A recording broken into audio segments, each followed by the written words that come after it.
We can go on to the following the people who have registered to give any testimonial on the swine operation. Try to keep it as short as you can, probably 3 minutes if possible. Okay, first of all, I apologize if I say your name wrong, Jason Seabird.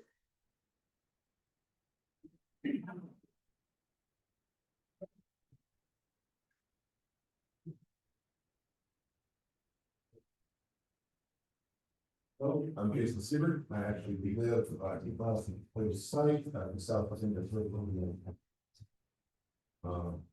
have a couple of concerns about this operation. The first one I have is about the application of the manure over the land. Considering the amount of manure over the proposed area they're putting. I'm really concerned about soil-borne disease, which is a real concern. The manure is not replaced properly, and if it's not properly maintained on their application process. So it's my second concern, which actually was brought up, I think, with their testimony in the last meeting, which is that, from what I understood from what they said last meeting, they have one LLP that owns the land. The second LLP that is going to actually own the operation discussed a third company to actually run the day-to-day operations in ice. And then the actual application being done by even another third-party persons applying to the land. So, should this merger is found unknown incorrectly, it does cause soil-borne diseases, which in that region is a basin that runs right down the Persian Lake. That lake can affect the lake. And with it being a disease, it doesn't just go to the lowest point of the state. It actually spread out all the way along the waterways for many miles around that lake, because it doesn't just come from the north of their lake. It runs off to the west, it runs off to the east. That being run out the south, I actually have a river that runs right through my property. That looks around the road and back up north to go to that lake. And all of that land, look at the disease. So diseases will wash down from that north. A year like this is the exact problem. Their storage is not as much as they would need to hold out and put that manure down until it's cold enough to actually hold it. We've already had to be putting from the ground. So the water letters and the rain that we've had, all that manure would not wash into that basin. And if it was not made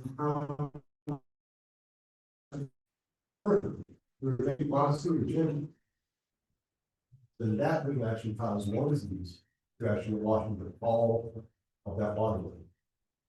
And now, if that was to happen, when we have one LLP that owns the land, one that actually owns the buildings, the third one who's running the thing, and fourth party operators putting the work down, who do we fight? Who takes responsibility? Now, if there was no danger to this, it wasn't a problem. Why are we hiding behind so many levels of shell corporations? Why isn't it just some themselves, under their name, opening an operation? Why does it need multiple LLPs? There's only one reason we do that in business. That's to limit your risk. Now, if you have the bigger the risk, the more you want to separate yourself from it. Which is why we've got 4 layers separation. Well, who could screw this up? The person of action will be responsible for it. And since they're a multi-level corporation, multinational corporation, if our little LLP decides, screws up, causes disease all throughout that area, I mean, all the wildlife, all the people, all of it. They can just close this one operation and move on, not even worry about it. And then, where do we get our permissions from? How do we get it fixed? And that's my biggest concern. Thank you.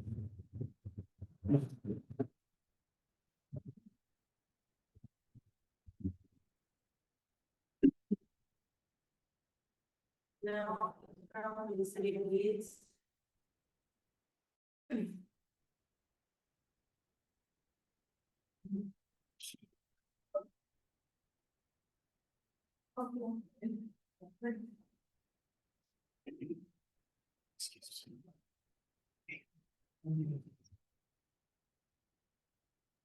I was contacted by the mayor of Leeds today. And they emailed me this letter and wanted me to read it. It says the city of Leeds grants Janelle Ingstrom permission to read the following letter on behalf of the city of Leeds. Subject: concerns regarding proposed hog farm in Pierce County. Dear members of the Pierce County Planning and Zoning Board. I, Nick Parcel, Mayor of Leeds, along with Leeds City Council, wish to express our concerns regarding the proposed hog farm project in Pierce County. The city of Leeds is located downstream from the proposed site of the hog farm project. We are deeply concerned about the potential environmental impacts this facility may have on our water system, particularly regarding the runoff and water quality. Additionally, we understand that rural water, which sells water to the city of Rugby for this project, draws from the same aquifer that supplies the city of Leeds. This raises serious concerns about the availability and sustainability of water resources for our community. Ensuring a safe and adequate water supply for our residents is of significant importance to us. We respectfully urge the Pierce County Planning and Zoning Council to carefully evaluate these concerns and consider the impact this proposed project could have on surrounding communities. Thank you for your time and consideration of our concerns. We appreciate your attention to this matter and look forward to continued collaboration to protect the health and well-being of our shared environment. Sincerely, Nick Parcel, Mayor of the City of Leeds.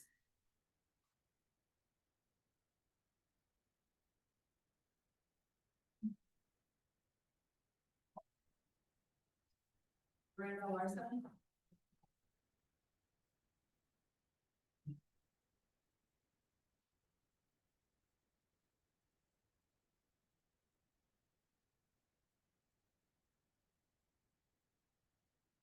My name is Miranda Larson. My son and his family, and their 3 young boys, live 1.3 miles downwind. And my in-laws live 1.5 from the proposed hog operation. My concern is for the health, the financial, and welfare of our family.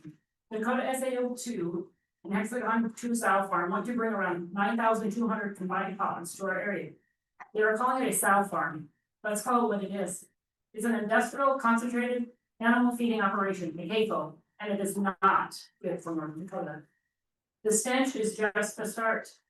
Hydrogen sulfide is a potent neurotoxin and chronic exposure to even low levels causes irreversible damage to the brain and central nervous system. Children are most susceptible to this poisonous gas. Journal with Environment. Hydrogen sulfide is associated with hog confinement and the application of liquid manure. Kate Kilburn, MD. It isn't just foul smelling, it's also a health threat. Manure has been known to carry E. coli, salmonella, and other bacteria that can lead to serious illnesses or death. They spread to humans. A 2016 Duke University School of Medicine report linked exposure to waste from hog CAFOs with acute blood pressure increase, impaired neural, behavioral, and pulmonary function. It also pointed to carcinogenic effects induced by chemicals from hog farming waste.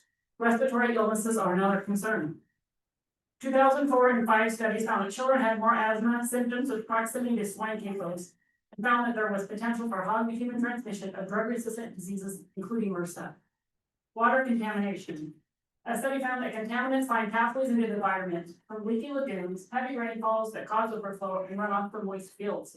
Individuals with weakened immune systems are at greater risk of adverse health effects close to hog farms. Infants, pregnant women, children, and the elderly, and those who take medications that suppress the immune system are more vulnerable to illnesses due to their weakened immunological state. Infants, pregnant women, children, and elderly defines the dangers of our immediate family, who will be living closest to the proposed CAFO. Property values crash.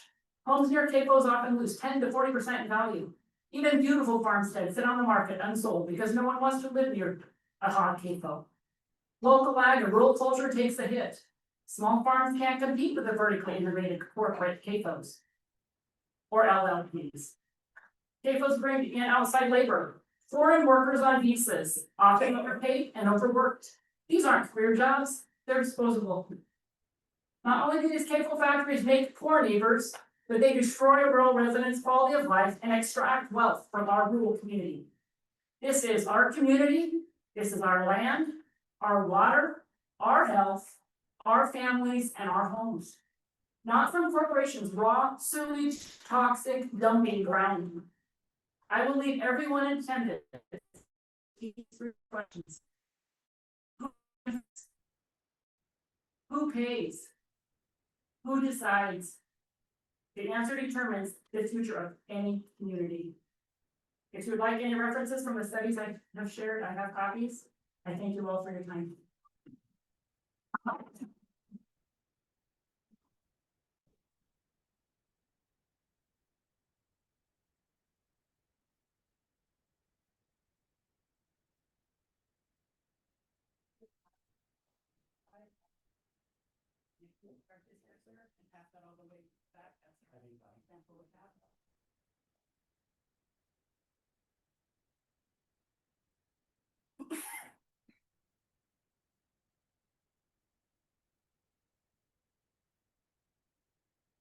My name is Guy Larson, and I farm southeast of the host facility.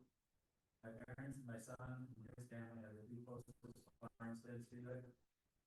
Our concerns about this facility go far beyond the odor, which we all know is repulsive, and I'm sure no one here was next to.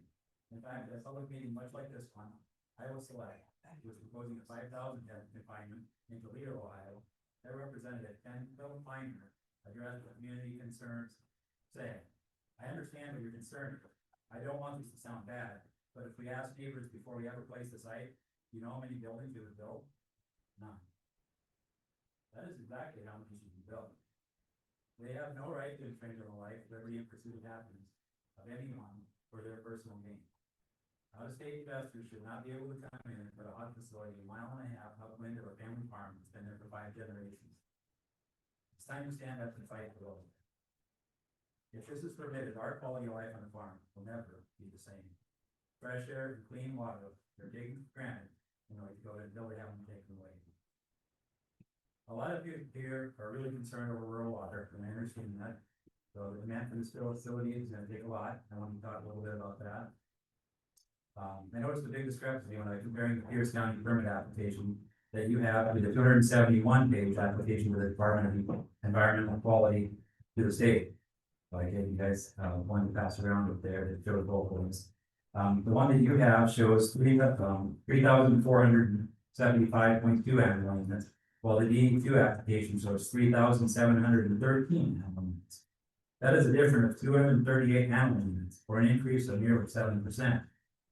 That demands a lot more water and creates a lot more manure than they're telling you. The DEQ application shows a difference of 792 finishers, which were not on your overview provided by Dakota SAO. I question whether an expansion is already planned for this without your knowledge of it. Also, a major concern is this facility would increase the animal units. It could increase the animal units one time by 25% without changing the setback. Instead of 40 to 60,000 gallons of water usage a day, you could be looking at 52 to 78,000 gallons a day. I don't know if you could handle that or not. They have plenty of space on the land to expand once the infrastructure is in place for the water. The other concern for everyone who sees water is the impact of the expansion, what this will have on the water supply and on the rates.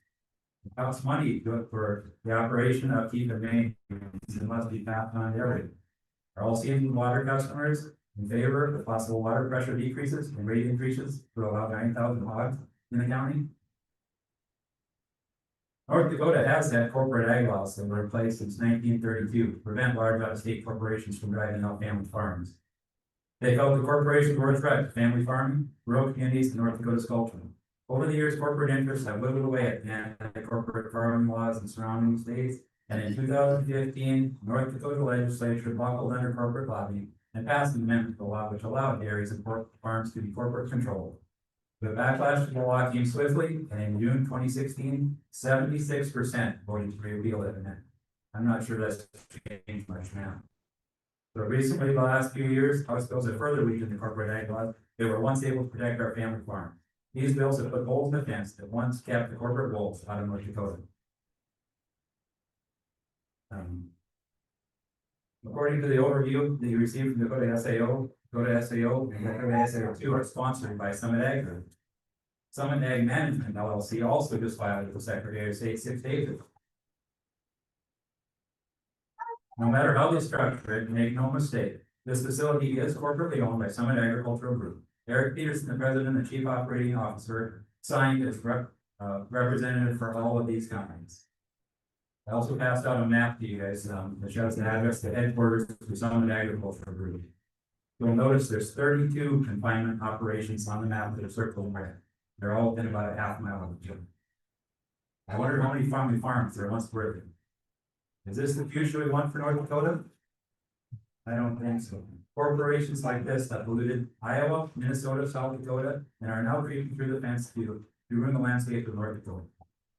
Big government and big ag are trying to take away the power of our local authorities. You guys. House Bill 2174 was passed last year, further limiting the power of our townships and county governments. It doesn't go into effect until August 2026. Now is the time to take a stand against this. We are a government by the people, for the people, or of the people, by the people, and for the people. It is a government from the bottom up, not the top down. I appreciate every one of you on the board for serving in the capacity and what's up for the welfare of the people. I urge you to deny this permit and protect the people of Pierce County.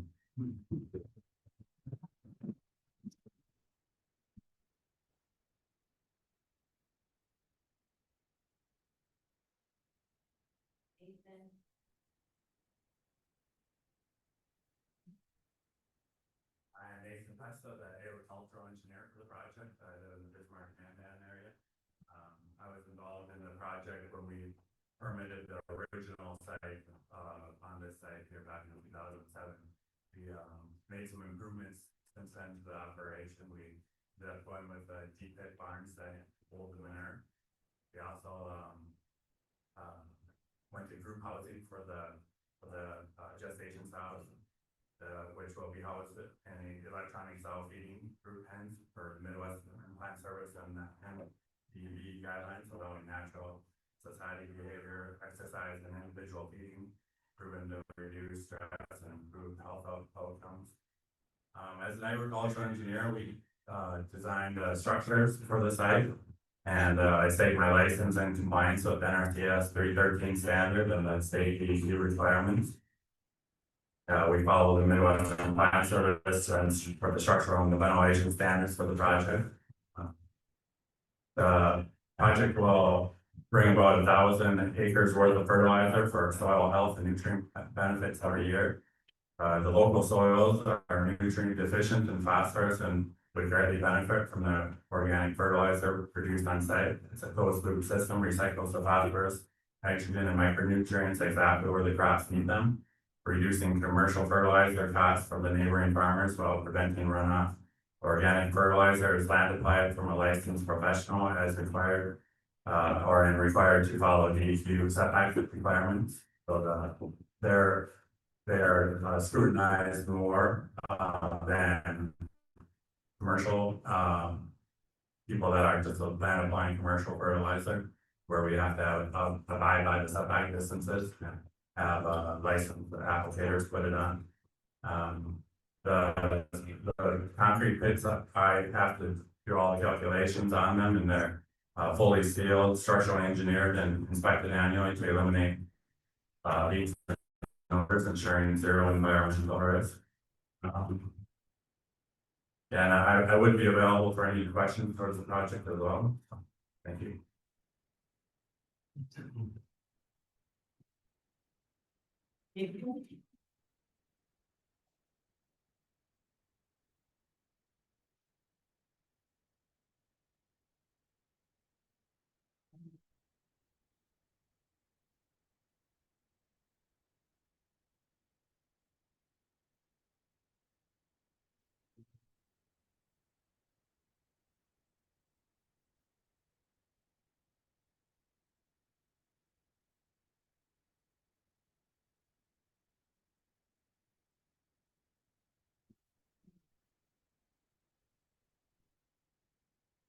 Hello, I am the closest resident to this proposed summit operation. At just over 1 miles from the site. I'm a farmer, I own and operate Midway Food, and I'm an online statistics professor at Grand Canyon University. Numbers are kind of my thing in the city, but I'm also familiar with agriculture and I also hold a degree in precision agriculture. According to the American Public Health Association, operations like this produce H2S, ammonia, volatile organic compounds, heavy metals, pathogens, and antibiotic resistant bacteria. The increase in flies and rodents is a vector for spreading these contaminants. According to Duke University, Dr. Tim Livingway, life expectancy in North Carolina communities near hog CAFOs remains low, even after adjusting for socioeconomic factors that are going to affect people's health and lifespan. A recent study by the National Institute of Environmental Health Sciences shows residents living 1 mile from a CAFO have 1.4 times increase in autoimmune diseases, twice the normal risk of rheumatoid arthritis, 1.7 times increase in hypothyroidism, and a 37% greater risk of hypothyroidism. Another study from the University of Wisconsin-Madison researched health conditions at 1 mile compared to 5 miles from CAFO. The study showed people at 1 mile are 3.1 times more likely to have doctor-diagnosed asthma, and over 2.5 times more likely to have lung or nasal allergy. I believe these studies and many others show demonstrable health concern for me and other nearby residents. The zoning regulations from the Pierce County website state following. Pierce County Board of County Commissioners may, upon recommendation of the Pierce County Planning and Zoning Commission, increase or decrease a setback distance for a new animal feeding operation after consideration of the proposed operations plans. If it determines that a greater or lesser setback distance is necessary or acceptable, respectively, based upon site conditions or demonstrable safety, health, environmental, or public welfare concerns. I believe that these studies prove valid health and public welfare concerns, and you must require a larger setback for this operation. In addition, there are many environmental concerns. The Hurricane Lake, WPA, and Plots recreational land area is only a little over ½ mile from this proposed site. According to Dakota SAO 2 documents, the annual manure production will be 8,256,832 gallons. This is enough manure to flood more than 19 football fields, 1 foot deep facility. Please see the aerial photos that I have out there. And manure application map submitted to the DEQ by this operation. This is the field next to Hurricane Lake WPA. Notice the engineering paperwork, EDA, has 0 setbacks from that waterway. Setback acres are 0 acres. The plan to spread right through the drainage.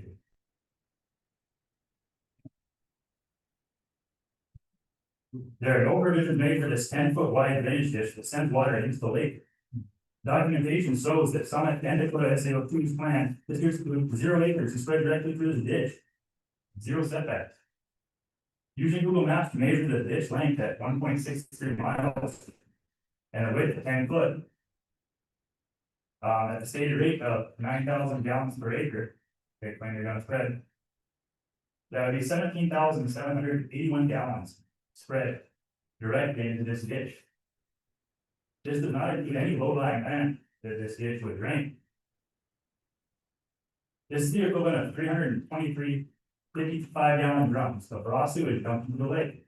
That is more than 3 semi-trailers fully loaded with 55-gallon drums. The Hurricane Lake continues to flow south and run into at least 2 more waterfowl production areas, Grand WPA and Hofstad. WPA, done by leads. At the very least, this is an egregious oversight. It's an asinine way to run a supposed professional and principled operation. I'm scratching my face. Other thing that I haven't heard anybody mention, this site is also planned to be a quarter mile north of Highway 17. With any sort of north wind, the stench from this operation will be a public nuisance to anyone traveling on this highway. Additional concerns are the water usage that this facility will require. According to documentation submitted by the DEQ, or to the DEQ, a test well was drilled on the property to 182 feet. You'll see that on the second page there, which found no water. Even if all seasons water can supply the estimated additional 60,000 gallons of water per day, does this account for the ability of the operation to expand without additional permit? This could change the water usage to something more like 86,000 gallons per day. Can we handle that? Put that into perspective, that's roughly the water usage of 40% of the town of Rugby being sent to one hog operation. Will Summit and the people there in Iowa, their residents and farmers are stuck to deal with low water pressures? Are there any guarantees the additional infrastructure maintenance will not cause an increase in water costs? My last concern to address is potential shutdowns. Summit Group is already experiencing greater than expected setbacks with the carbon pipeline in South and North Dakota. What if this project is halfway completed and Summit decides they need the investment money for this project in another place? Remember, they're just a shell company. What does keep Dakota SAO LLP from folding up and leaving a half-finished water project in a 10-foot deep hole in the ground? We'll be holding the bag if this happens. Will it be the county, the water users? Will it be? I do not see what the advantage is for North Dakota to bring in such a facility. The additional tax revenue is minuscule. The additional jobs are not needed since other industries in the area are already short on employees, such as farm labor, trucking, hospital staff, and the possible man can do. A couple of local farmers will benefit from the fertilizer, which is likely the largest local benefit of the entire operation. The drawbacks and risks greatly outweigh any of the benefits for the general community. I do not envy your position or decision, but I trust that you will put the needs and safety of the community first and make the right decision. Thank you.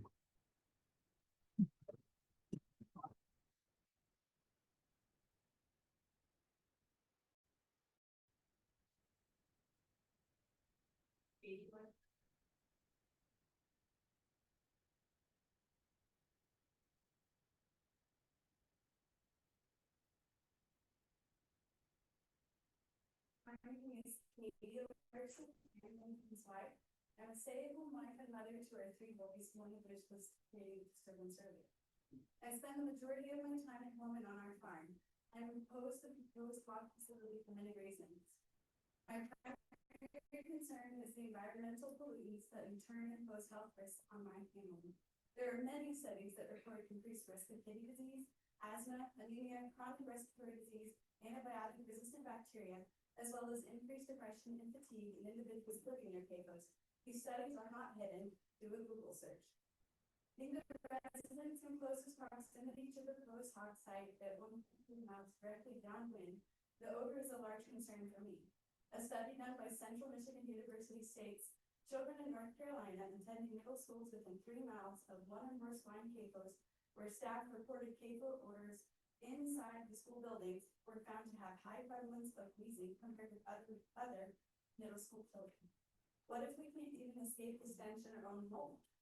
How many people in this room would want that odor in their home? We can claim that these hog facilities do not affect the environment and in turn affect their health, but studies are showing otherwise. What if it pollutes our well water? What if my family's health is affected? What if all the things I've mentioned drive us from our place and we must sell the home we've worked hard to own and at a decreased land value of up to 40% as some studies show? Dakota SAO2 will not care. Summit Ag is not going to care. Why should out-of-state residents pollute our water, air, soil, and affect our health? I urge you to listen to the residents of North Dakota, to the communities who will be the most affected by your decision. before there are more hog operations, possibly proposing or you would not. Thank you for your time.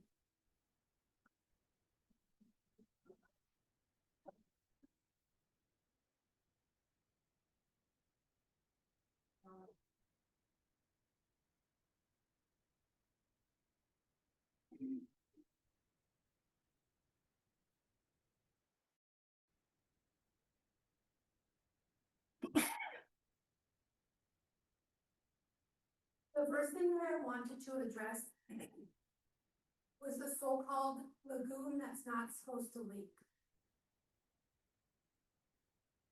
This came from a lawsuit that happened. And this is what the judge had to say about lagoons. That all manure lagoons leak.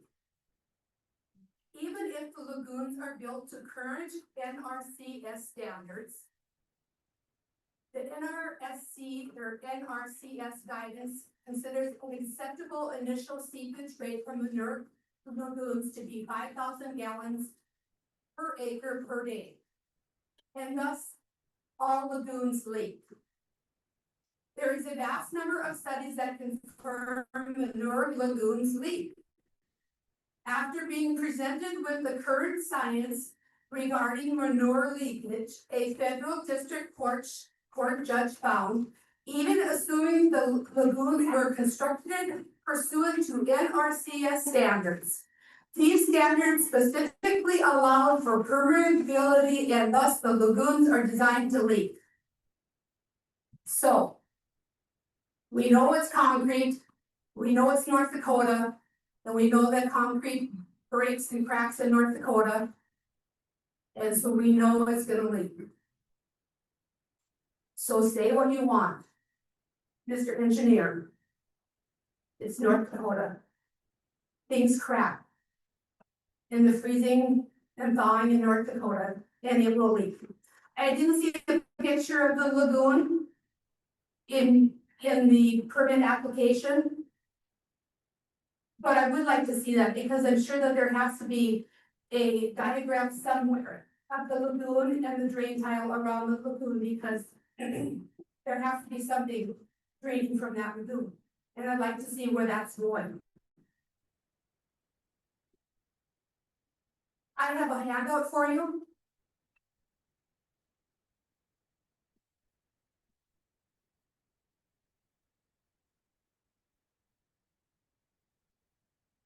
Last time I was here, I said that I had friends in pretty much every US state that Pipestone had barns in. And so I did a little digging, and Pipestone has done a really good job on Google.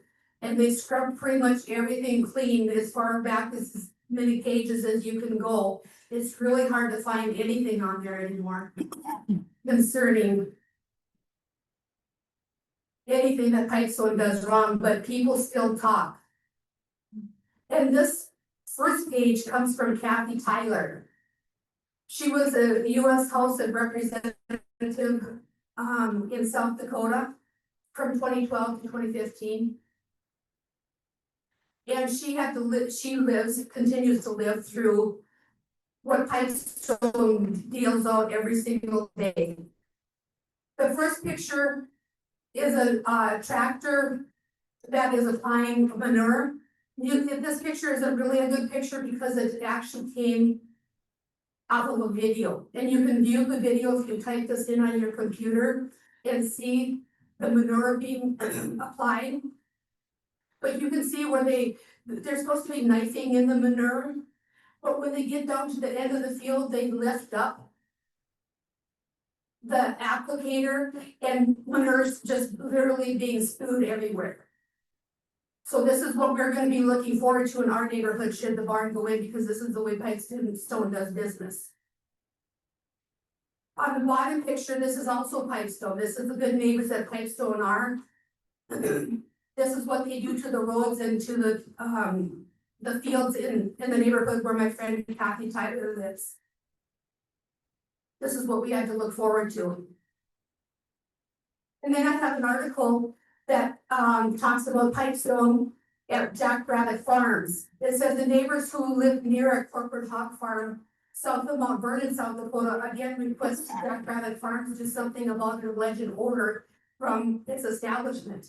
Neighbors who live near a corporate hog farm south of Mount Vernon, South Dakota, again requested Jackrabbit Farms do something about alleged odor from its establishment. Representatives from Pipestone System who manage the hog facility and Jackrabbit Farms met with about 10 neighbors Thursday afternoon at the Davidson County Courthouse in Mitchell. The microbes in the pit take years to fully activate, and then the odor might be reduced, said Sean Simpson, the general manager for Pipestone System.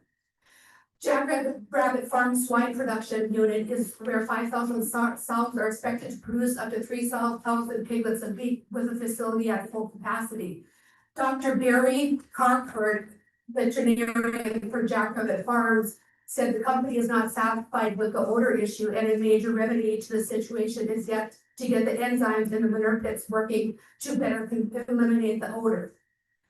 Davidson County Commissioner Denny Kiner suggested the company use an additive in the manure pits to increase the enzyme activity.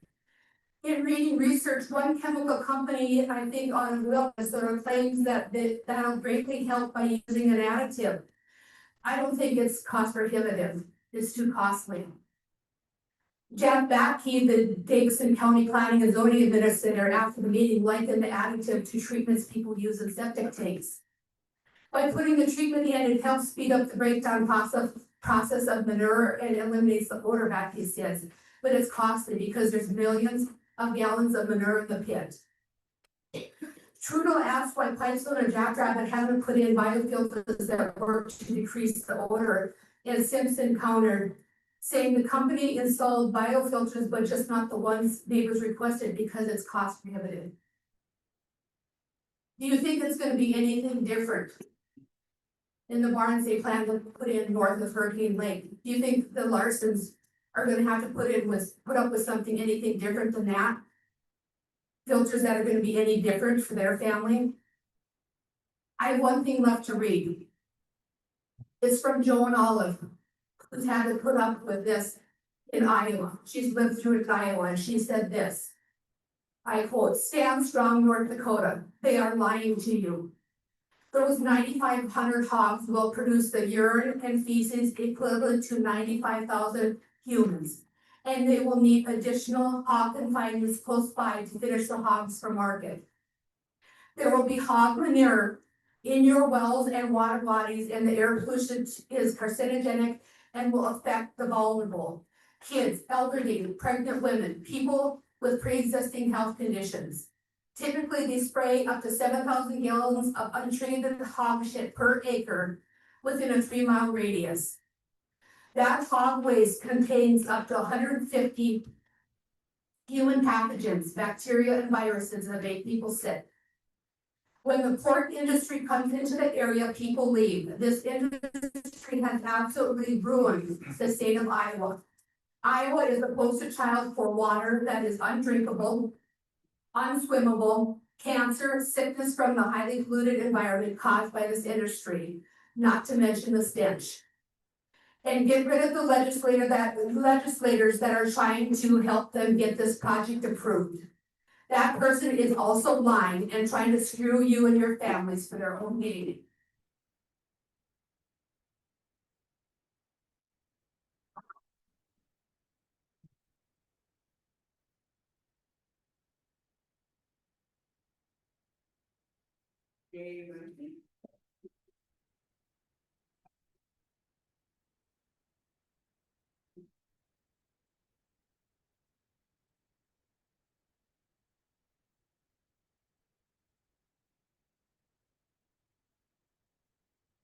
I'm not sure this can help, but I was just kind of curious.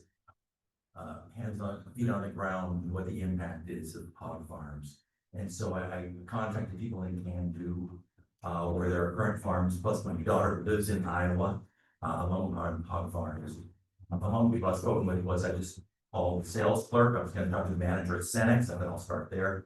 and I'm talking to the librarian also, talked with the county auditor, who can do the superintendent of schools, and one of the county commissioners.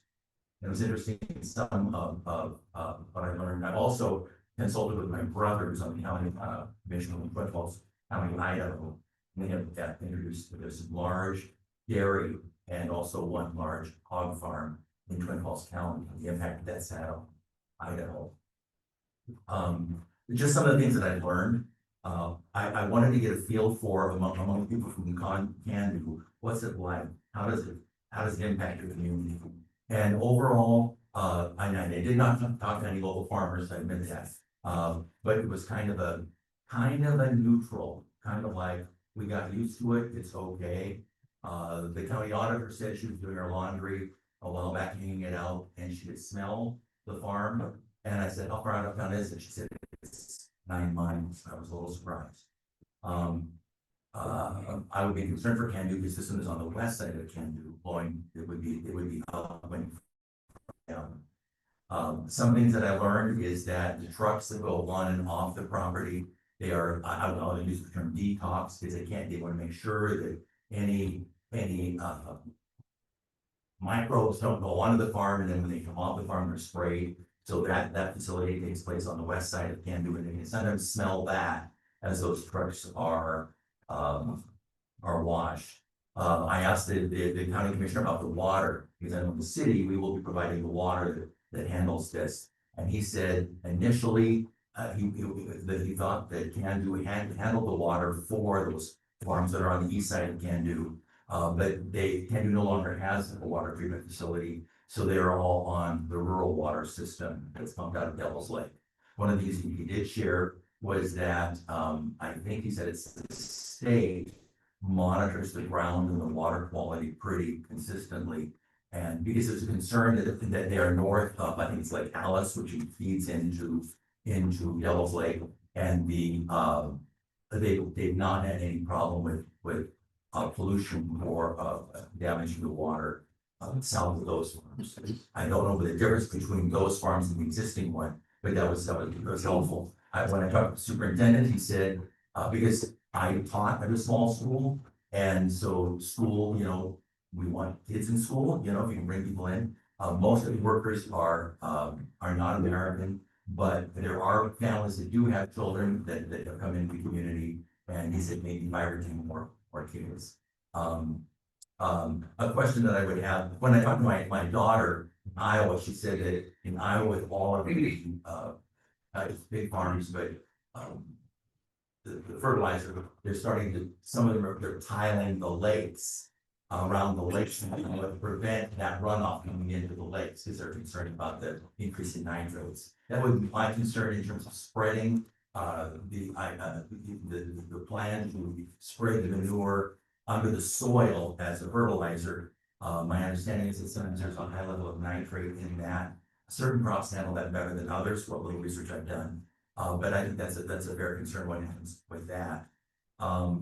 One of the things that I don't think is ever used, but it's a new system, it's called anaerobic digester, in which manure is processed, they pull methane gas out of it, and it helps reduce and then the methane is then used to power generators for electricity. You can sell that on the grid. It's more common in dairy systems. It's very common in Southern Idaho, where my brother is. Not so much in big operations. But that would be a question I would want to ask: is would that be a possibility? I realize I'm kind of meandering all over here, but it was helpful to hear the people in Can-Do that are impacted by this. There's some caution, but it's not overwhelming. And again, I can appreciate being a farmer next door, how the impact would be far greater. But it does, the impact in Can-Do has been a little more moderate than what I expected. I do kind of wonder what ultimately, when I asked the auditor, what's the benefit to the county? And do you earn money from that? And she said, well, there is, if they buy fuel in the county, the city, I mean, in the state, oil, gas tax, they get money for that way, but there's not a real obvious benefit to the community. The one gentleman I spoke with runs a tire shop, because, you know, there's that benefit. But I do wonder, what is the long-term benefit to the county at large? And say, I'm not opposed to it, my bent is kind of pro-industry if I can, but there's questions. So basically, maybe I muddled everything by telling you what I told you. If I would say ultimately encouraged a little by talking with the people in can do, but again, I'm not an historian.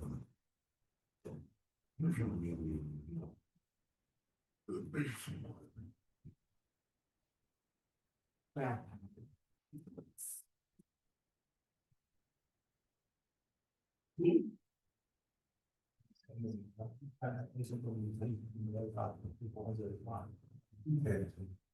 It's all older.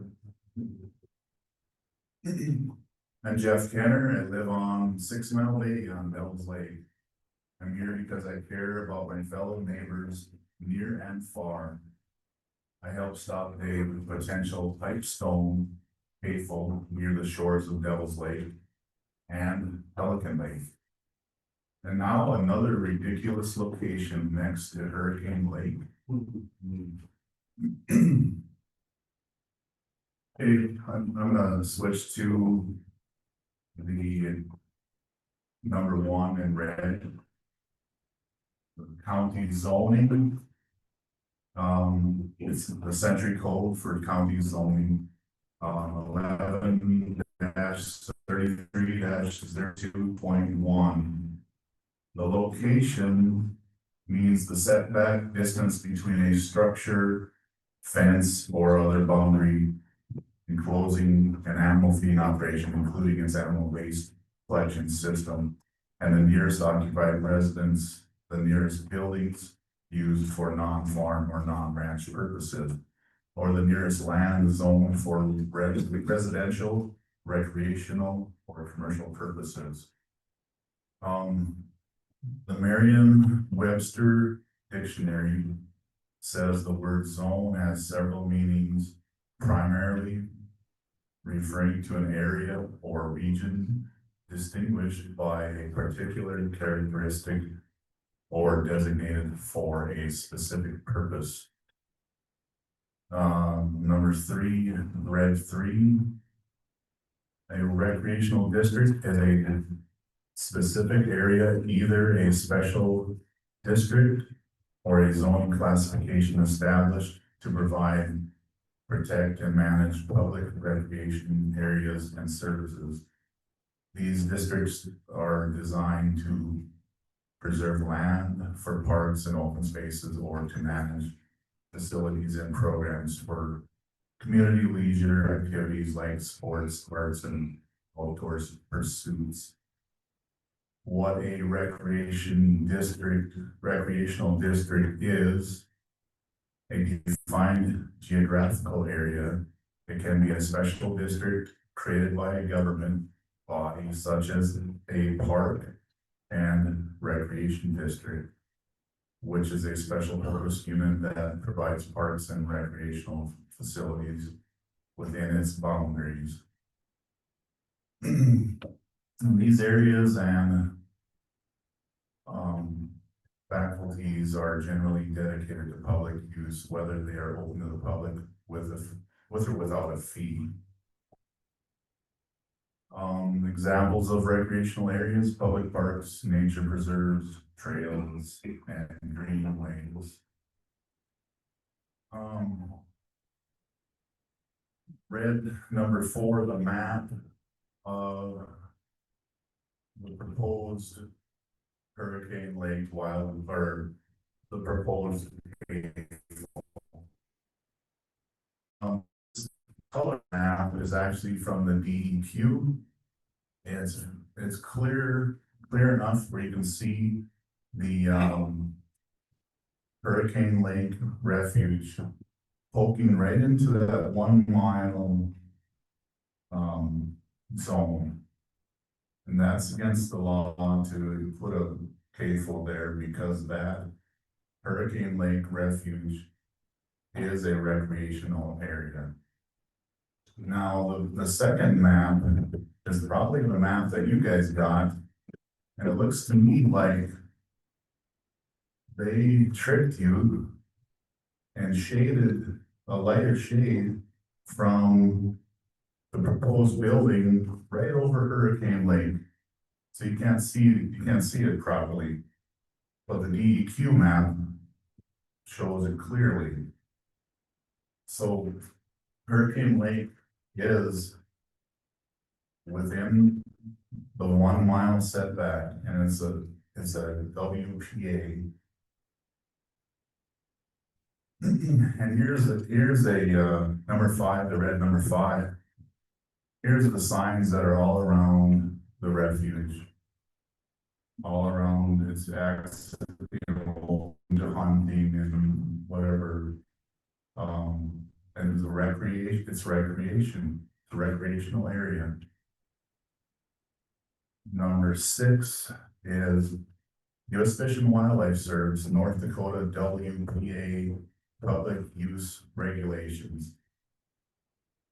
Waterfowl production areas, WPAs, are part of the National Wildlife Refuge System, a network of lands set aside specially for wildlife, managed by the U.S. Fish and Wildlife Service. The refuge system is a living heritage conserving wildlife and habitat for people today and for generations to come. Wildlife dependent recreational activities are allowed on WPAs. These activities include hunting, fishing, trapping, and wildlife observation, photography, environmental education, and interpretation.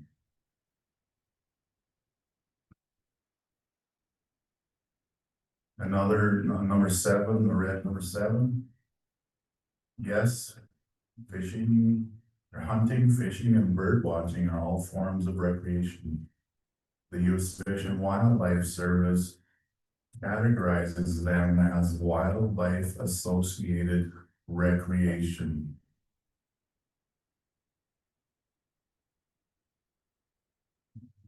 Number 8 is just part of the model zoning ordinance that we were forced to adopt. And in there, I can open it. It says basically, like, I'm in Grand Harbor Township, and townships and counties are to promote conservation of natural resources, encourage development in ways that conserve natural and agricultural resources, develops or land use should not pose unacceptable exploitation of natural and agriculture resources or unacceptable risks of polluting air, land, or water, and were to promote public safety and health, encourage programs and activities that discourage siting of development in a floodway or a floodway or floodplain, and that reduce and prevent air, soil, or water pollution. And the local unit of code may, upon recommendation of the zone commission or land use administrator, increase or decrease a setback distance for a new animal feeding operation after consideration of the proposed operations plans. If it determines that a greater or lesser setback distance is necessary or acceptable, respectively, based upon site conditions or demonstrable safety, health, environmental, or public welfare.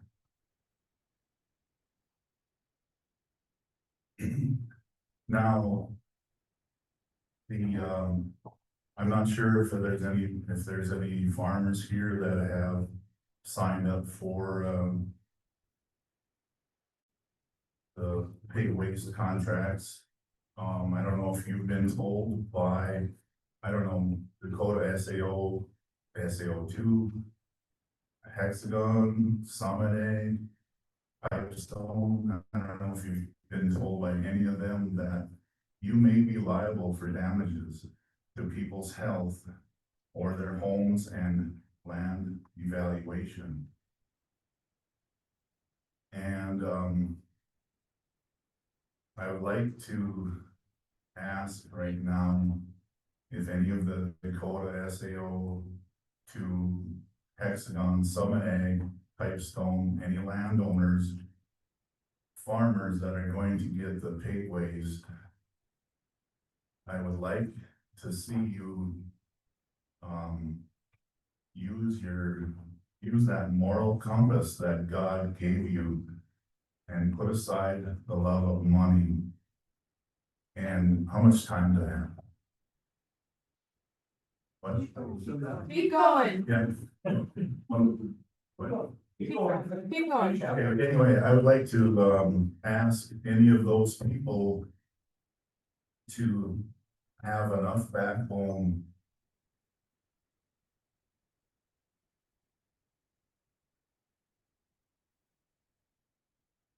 care about your fellow human.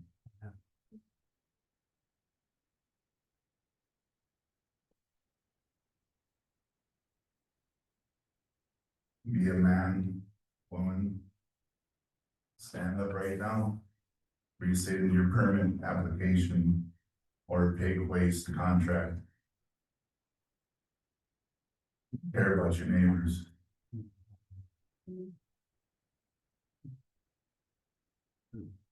I just made it easy for you to vote against this proposed CAFO, because Hurricane Lake WPA is truly a recreation area and is within 1 mile of the setback.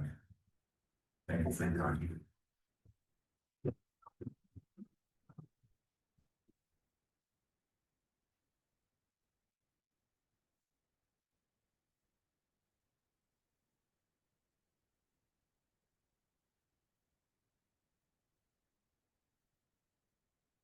Sharon Wagner.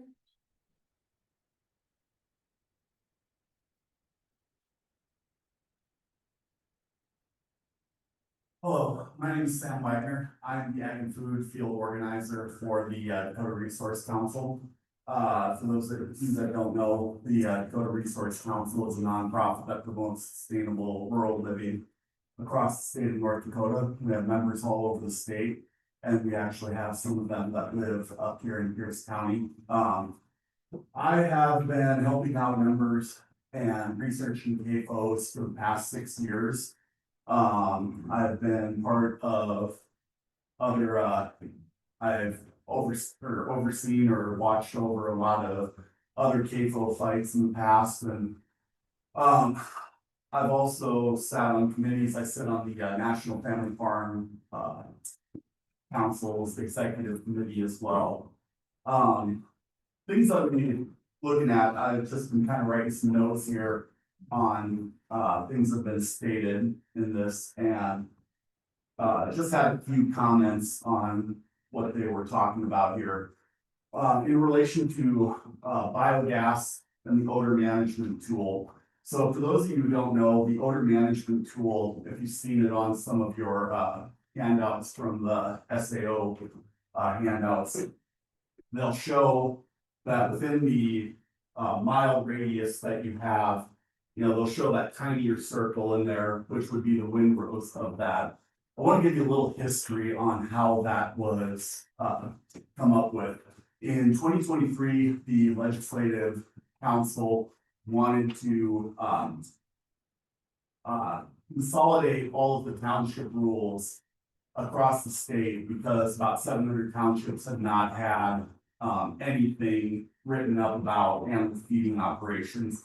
And so they were looking to codify the entire thing statewide. And they met with a group called the Model Zoning Task Force, which worked on trying to come up with these solutions. And one of the things that they came up with was the odor management tool. It's very similar to, it's a response to a California law that was passed, in about 2018. I believe it was called Prop 3, and it wanted to make CAFOs, more environmentally friendly. And so this was the industry's response to it. So it's very similar to how an industrial facility would do their windrows to show you like how much, chemicals or stuff that would be spewing out. However, the windrows that you see for industrial plants and the odor management tool are two completely different things. The odor management tool, as we know it, there's no real specific guidelines that were outlined in the legislation that was passed in 2025 that codified it. So you can type in practices on it, but it really doesn't give you the full picture of everything. Like, it can be a moving target. It only gives you estimates. And the other major difference between the windrows for an industrial outlet facility and a hog farm is that the industrial one will take into account topography of the region, whereas the odor management tool is only assuming a flat surface when it's determining its windrows. Ag Commissioner Doug Goring stated in his statements for testimony earlier this year for that bill that North Dakota has far more weather stations though than other states do, so he said it would be more accurate. However, we feel that the odor management tool is more of a way to try and get past the mile setbacks, because you can manipulate the numbers however you want. One thing I'd like to point out is that, as stated earlier, the odor management tool does not go into effect until August 1st because it's not finished yet.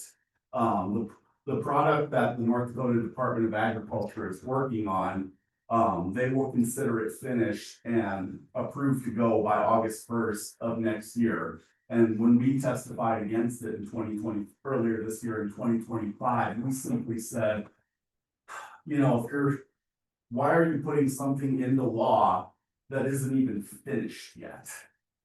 It would seem that this could be something that would wait for the 2027 session. But the key language in this bill that was passed, 2174, if you're interested, was that it said that you may use it. And in legal terms, may means that if you wish to, you can. Doesn't bind you. If you had something like shall or will or must, then you absolutely have to do it. But may does give you that flexibility. The second thing I wanted to talk with you about is biogas. I've done a lot of research on biogas. I've attended conferences in Iowa and Minneapolis, where we've had, in Nebraska that have had, PowerPoint presentations and people, talking about this new technology. And the one thing that they do warn about this is that in a lot of cases, biogases, can reduce emissions. However, it's not the sunshine and rainbows that people necessarily say it is. In the slurry that you get from the biogases, because what it is basically you have a large balloon, you have the materials getting put into that balloon, and then you have the anaerobic bacteria in there that can produce it. If you have even a seal break or anything like that, you still will get methane. Even if with aerobic respiration, methane is produced from this. So these facilities do require constant monitoring, and you do have, when you're finished with the material, you will still have a waste that you have to deal with. It's not necessarily the put everything in and everything comes out like complete rainbows and puppies. That's not what happens. You just have less hazardous waste than you would a conventional CAFO.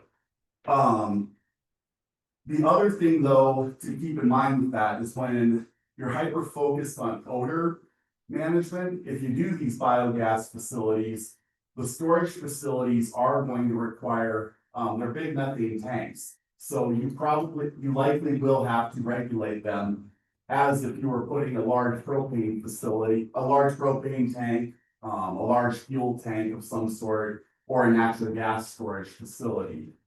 And finally, the last problem with this is that they are using these facilities typically in North Carolina or Iowa, where you have a lot of existing hog farm infrastructure where you can link a lot of them in pipelines. If you don't have the pipeline nearby, then there's going to be a lot of overhead costs with that to get some sort of facility to be hooked on.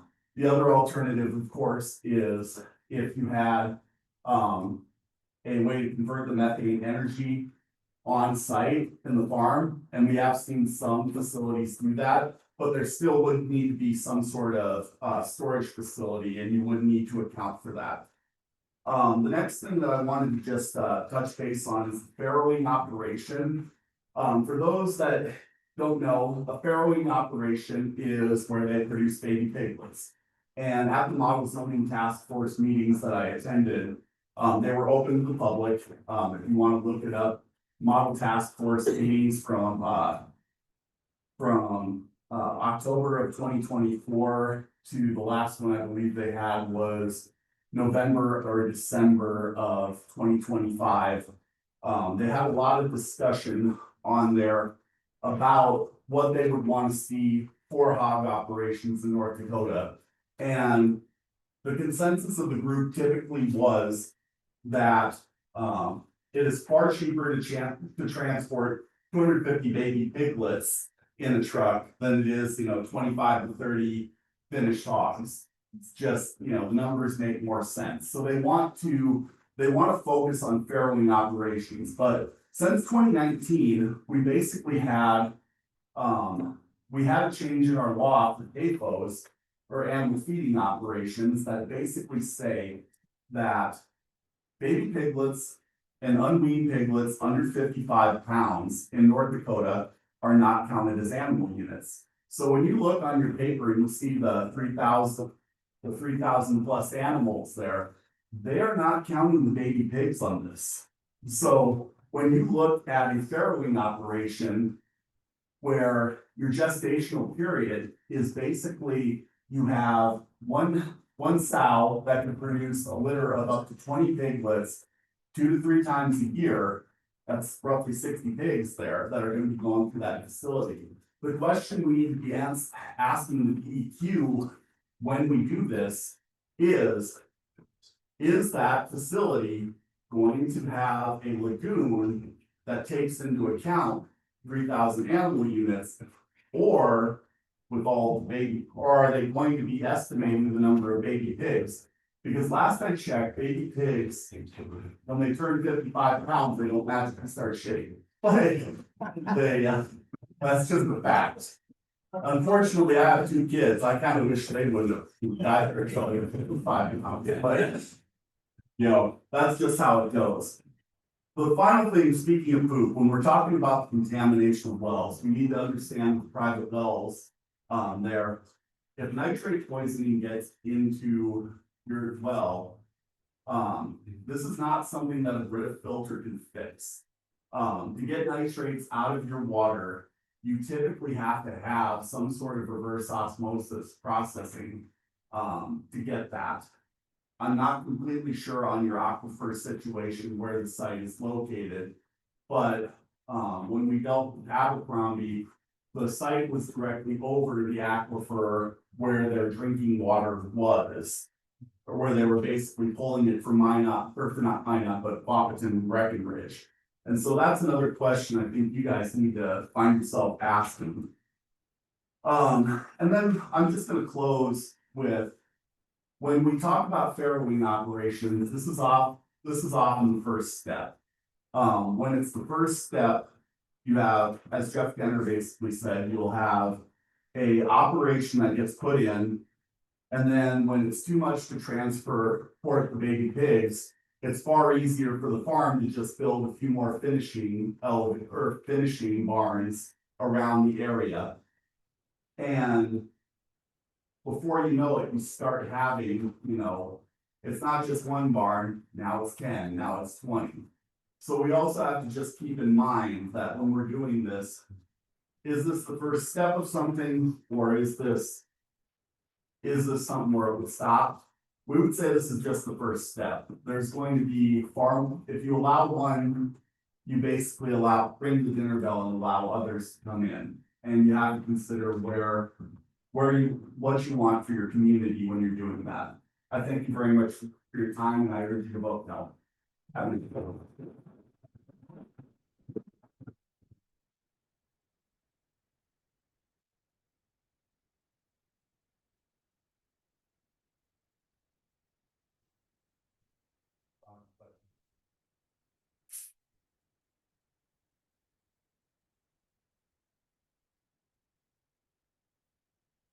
All these health issues that have come to light, where you're from, are there any known incidents of these being a problem that you are aware of, that you share with us? Yeah, Ken, yeah. No, not that we're aware of. We've got a healthy community, a lot of the support in these, CAFOs I mentioned last week. I grew up in these things. I've sorted hogs and loaded fat hogs since I was 9 years old. And I put my personal health up to anybody's. We have our struggles in community health like everybody else, but we don't have any known issues, showing, in our local communities. And again, I don't have a study to show that, but again, our families all live there. They have all their lives, and a lot of our families have been around livestock all their lives, and especially specific to buying swine facilities. We started with outside lots, and again, as the public demanded a healthier pork product, they took the fat out of the pig, and that required they were raised in a controlled environment. And that brought them inside, and they're raised today in 60 to 70 degree temperatures, whether they've got 3-day blizzards or nice warm sunny days. But the consumer demanded a healthier product. Pork's a very healthy product. And so we worked in these units as they've evolved and modernized and made it better for the animals, and again, in a lot of ways, made them a lot better for the people working in them. Anybody that's worked with outside swine knows that's not an easy task.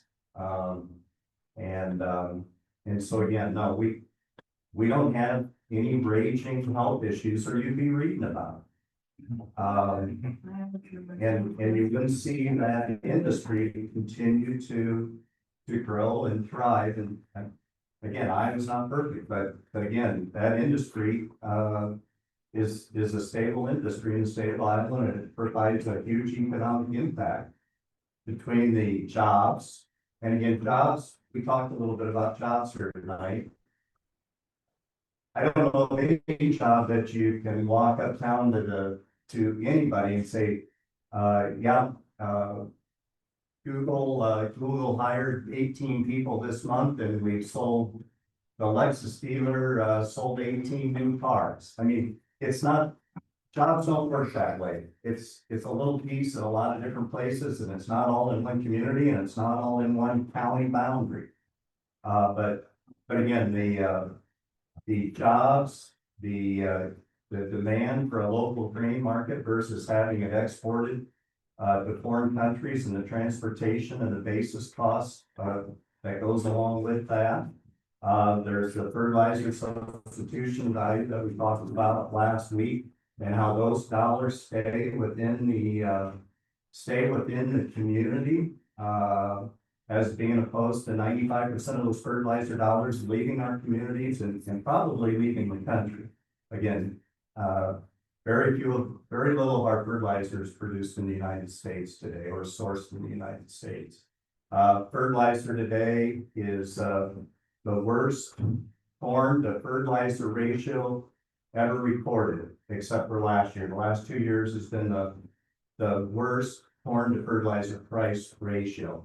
So again, as these prices have dropped, our local corn prices today are the same as they were in 1974.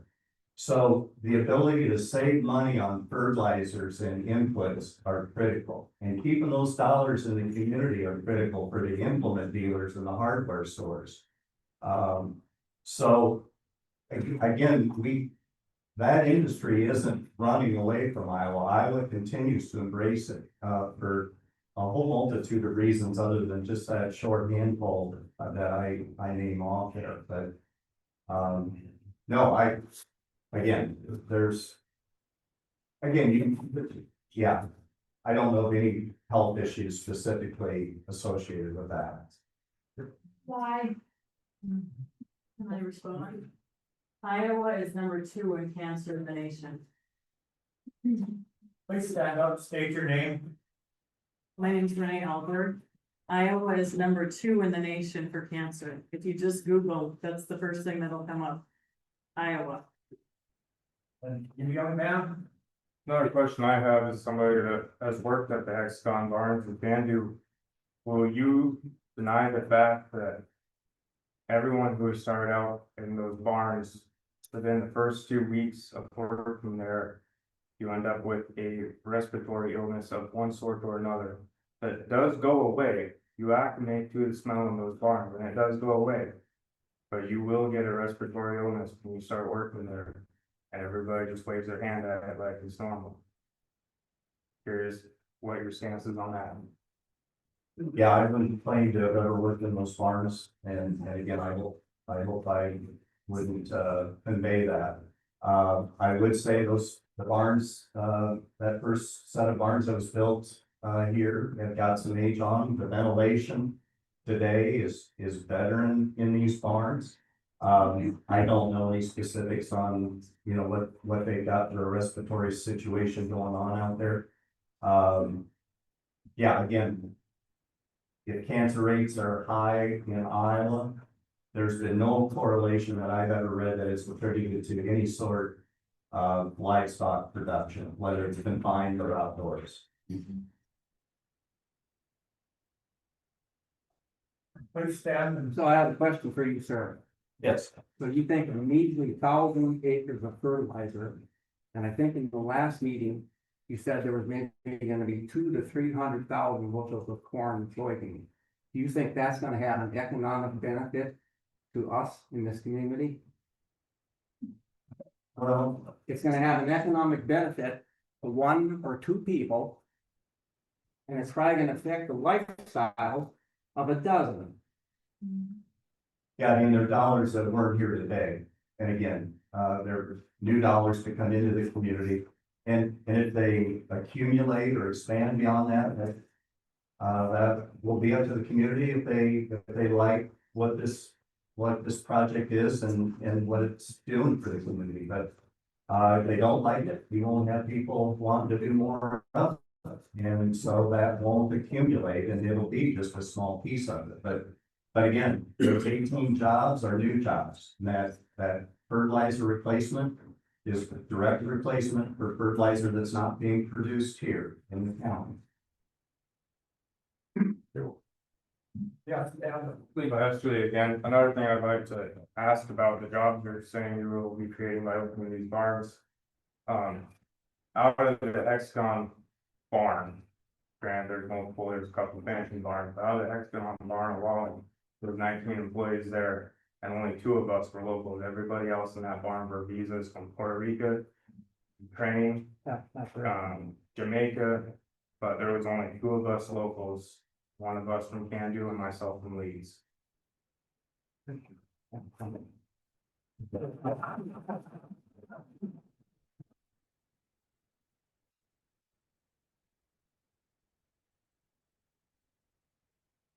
Yes, So I've been to both of these meetings. I'm Bruce Llewellyn, and I represent Zion Township, which is right east of the proposed place right there in the line. I'm fifth generation, I have fifth generation families with me. So, you know, I've listened to everybody and I know all the people, I know them well, we can do. So the proposed place is 6 to 8 miles, and there's a lot of times in Candu. It's roughly straight east of Candu on the highway. You can smell it in Candu a lot, and all the farmers that have lived there, they just put up with it. You know, they're not gonna change their farm, they're there and they put up with it. As far as what Mark just said, it's true, you got just a handful of people that benefit on the byproduct, manure. You know, and the owners now have changed owners and they're hardly out of it, they have stock in the company, and that's fine. But as far as the workers, you probably got 3 to 4 families, and the rest of them come and go as transit workers.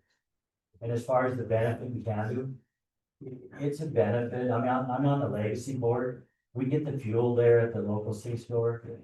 But it's not, and I'm for progress. But you look at all the stuff, especially in the state of Iowa, I know several people in Iowa. And what's happened to Iowa? And you know what it comes down to, you guys? It comes down to the water, no matter what anybody says, and probably the smell of a farm isn't enough to not stop this. But it comes down to the rural water.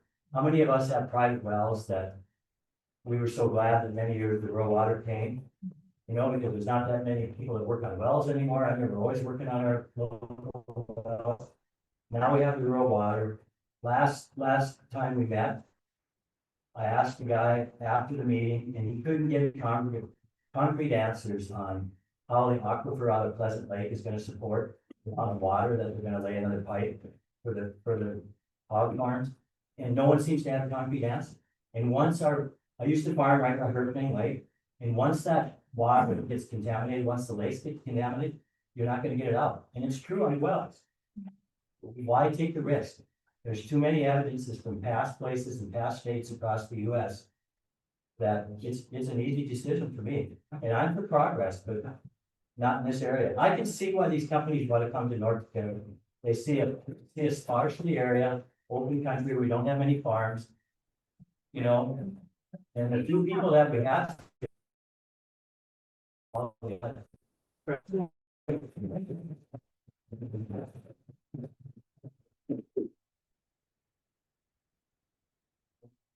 have just one more question for you. What is your plan for dead disposal at this farm? I have not heard anything on that yet.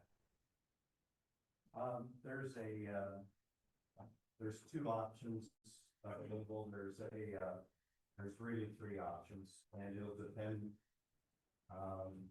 There's a lot of things that it can depend on, but there's a composting option, which there's a design for a covered composter. And then there's a incineration option, but that's expensive and a lot of maintenance. And then and I'm not from this area, but rendering, there'd be a cost of rendering where you have all the way to a rendering processor. They convert it into animal fats and animal meal for other uses. But those would be the 3 options that would be used be available to a facility like this. Is there a specific one you guys have planned on going with? We will plan on having the availability of all 3 depending on what's needed. The reasons I asked, you know, again, referring to Hexagon here, and they are old barns, but they have 2 incinerators to keep up with their deads, as well as a composting option for their piglets. The problem with the incinerators is you run into unforeseen problems in the barns where you end up with more dead than you have planned for said incinerators. It takes those incinerators 12 hours to burn 4 pigs. Right. 1,200 pounds of flesh. So you can only incinerate so many pigs. And there are 2 incinerators there could not keep up with the amount of deads we were having from a simple vitamin D deficiency that the pigs were suffering inside the barns. Yeah, that's why we'll want to have all 3 available to, just for those situations that happen. Again, you aren't, You can't leave them sit there for a month and wait for the incinerators to try to burn them up. You've gotta, again, when you've exceeded one method, then you've gotta have the second method in place, ready to go, whether that's the composter or a rendering company to get them all to a processing plant. But, we'll have, plans for the site for the use of any of all three of those. And your composting method, you claim is completely enclosed? No, it's not completely enclosed, it's root to control the amount of moisture that gets in it.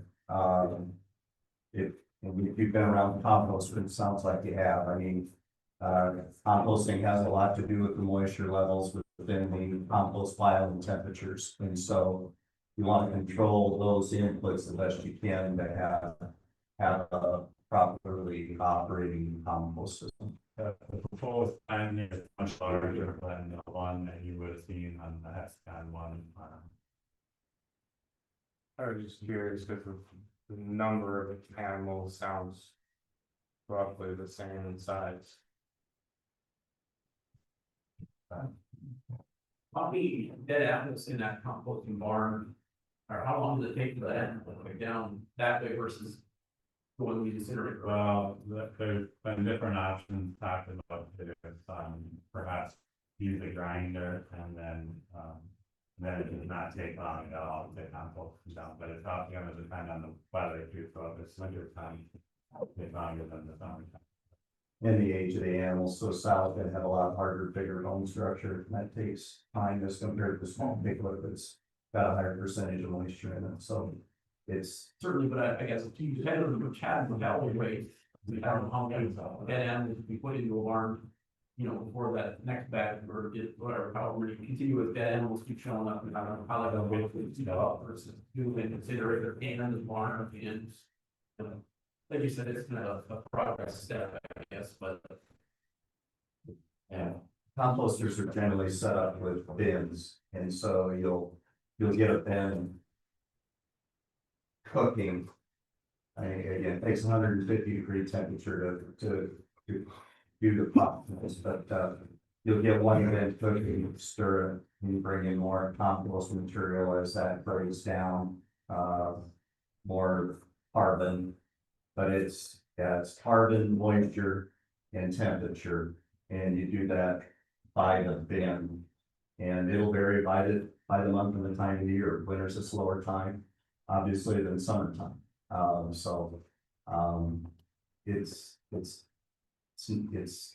a more of an art than probably a specific process. Our producers talk about it's a lot like baking a cake. There's some people that just are born with it, and there's others that struggle with it and won't be very good at it, so. Tell me about the incinerator method. Is there an odor control system for that method of disposing of people? I don't know there's much of an odor control, there's probably more emissions controls available for them today as far as controlling soot or ash coming out of those. That may or may not impact the odor, but I know the ones that they got on the Hexagon one side are low key, you know, and then the one that if there were to be one that were to get built here, it would be much. When you say low key, do you mean low technology? Yeah, low that. As far as I know, we're proposing the composting here in the permit specification. What do you do with the runs? the what? The runs? Well, it depends on the situation. And that's the production side of it. Sometimes they're sold off to a coal buyer or a coal market, depending on the age.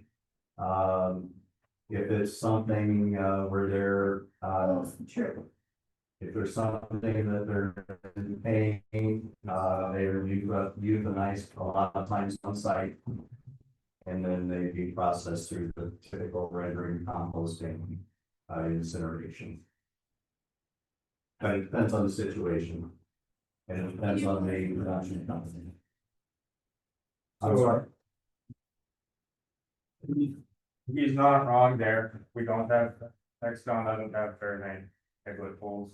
And as the swine get older and are no longer able to produce to their expectations, we'll write bull on their backs and they get put on truck and shipped off. Now, the lame pigs and the ones that aren't going to make it on the truck to their destination will be euthanized and incinerated, composted.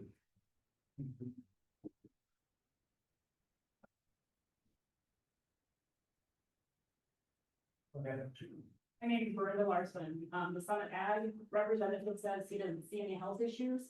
I would like everyone in this room to please write Iowa responsible agriculture.org down.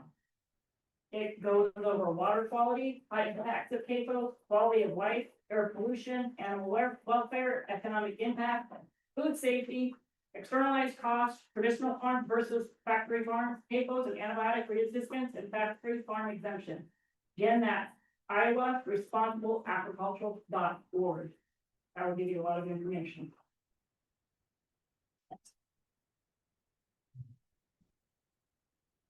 On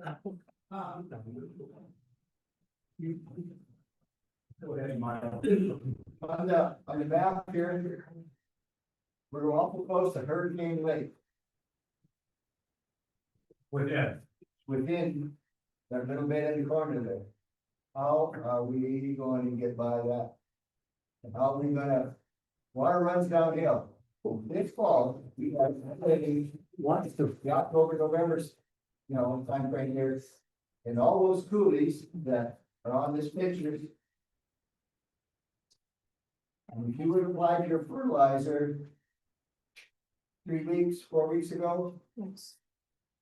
That would have ran downstream, water runs downhill. How could you have minimized or completely stopped the runoff?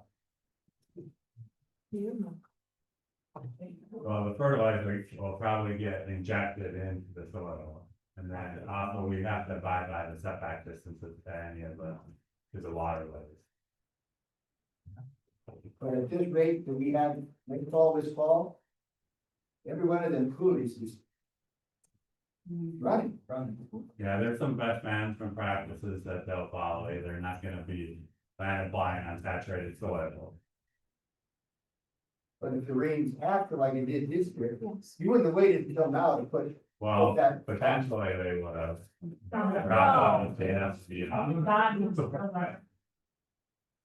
Yeah, again, I didn't, potentially what? Potentially they would have, because of a lot of times, if you're gonna land apply in the fall, you're gonna wanna follow the best management practice to let them soils get down to 50 degrees, so that you conserve that nitrogen over the winter time. Because if you land apply when the soils are warmer, and that is written into the permit application, that's the best thing. What happens when your lagoon is full though? Yeah, we're not building any lagoons. We got concrete pits that are structurally designed, and they're designed for over 365 days worth of storage. And is that rated though with baby pigs in mind? Sam Wagner, by All the the way. animals are taken into account, so that. But on the permit, all of the permit animals application- is not the same as what the actual number of animals is. So the That's what I'm getting at.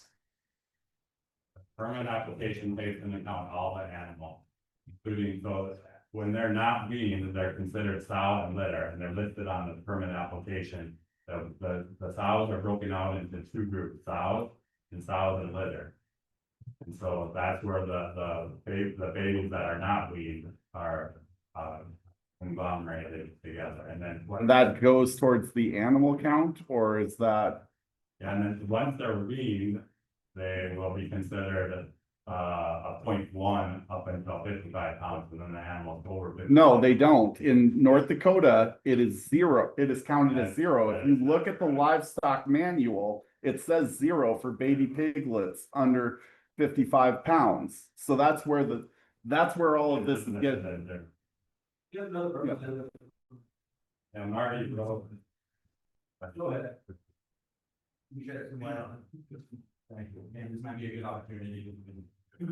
So my name is Marty Ellison with the North Dakota DEQ.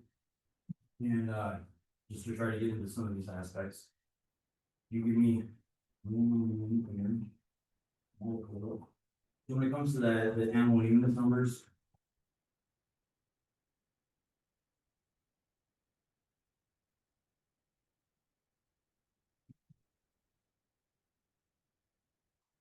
Thank you. My thing on, in chapter 23.106, which is the air pollution, and so then if you guys do not have any township or county zoning, then this would be the whole plan, right? So in there on page 10. So when it gets to the swine, so one swine weighing 55 pounds or more equals 0.4 animal units. And then one lean swine weighing less than 55 pounds equals 0.1 units. And then when you have the unweaned and, you know, so the babies with their mom, right? So they just kind of count that as a net. There's no net gain or anything like that. Yes, there's the little piglets, but also the mom isn't producing as much sugar. The idea is that, right, they're pulling milk out, so she's not producing as much weight when it's there. So that's just kind of how they kind of hold that up. And Marty, we do count, we increase the size. So for the sow and litter, that overall weight is considered. The sow overall is considered. And then when it's sow and litter, the overall weight of the sow and litter is considered. It's counted in our calculation.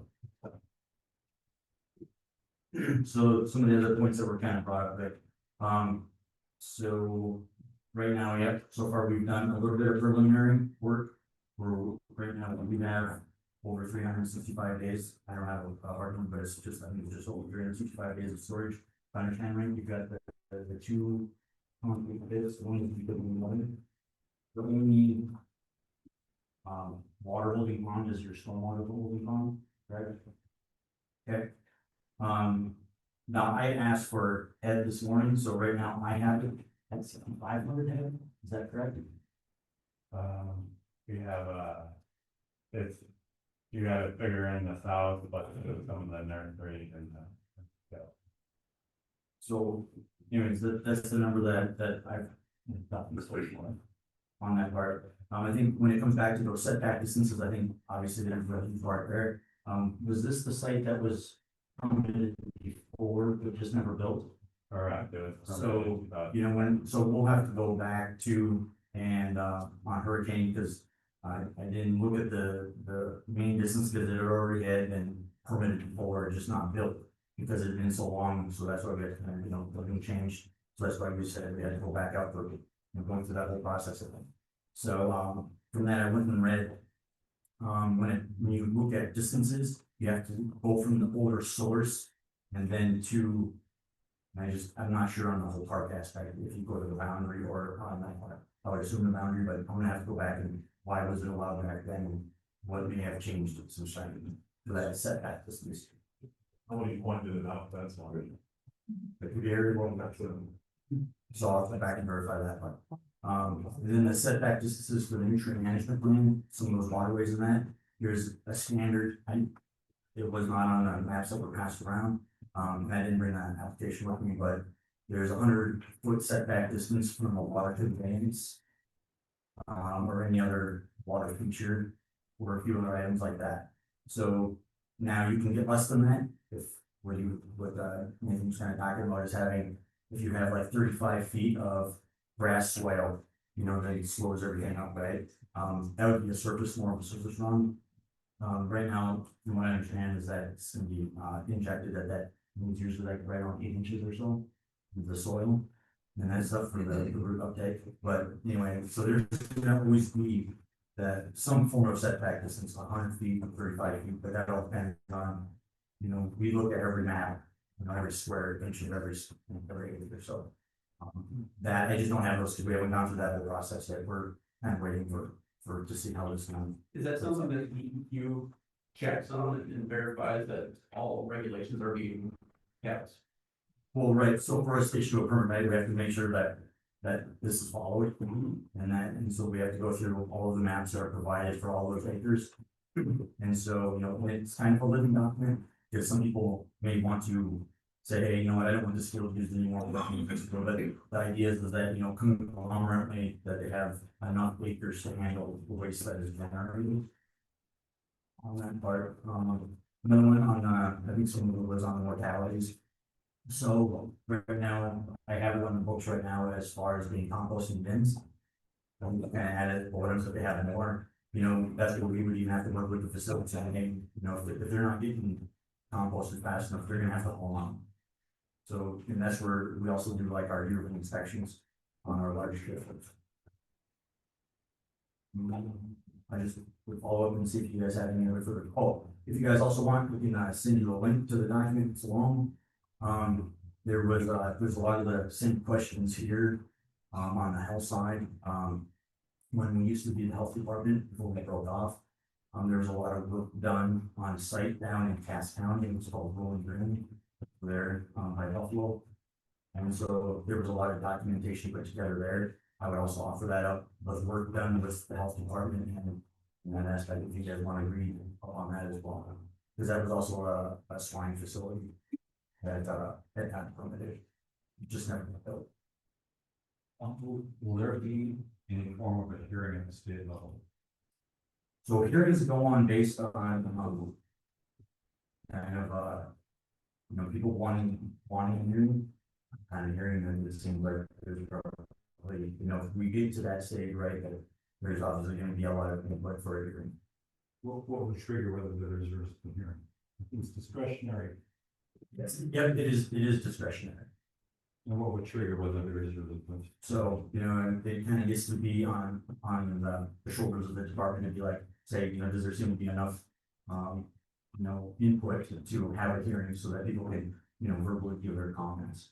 So you kind of weigh it out, but I mean, there's already a lot of attention here, whatever, so I would, without a crystal ball, I would, think that they probably would be a hearing on this one. Who would make that decision? The DEP. Who would make that decision? So that'll probably be either it'll probably be with me and also either the deputy director or director. You know, the state of the law, in a nutshell, is even if the local board wanted to be more restrictive, we're kind of stuck with what the state says. In a nutshell, as much as sometimes we like to sometimes have greater burdens to meet. So I'm not sure, could you, I'm not sure. Well, we can just more about that. Okay. So is it unfair for this board to rely on the expertise that the state can provide and the DEQ in what then granting the permit or not?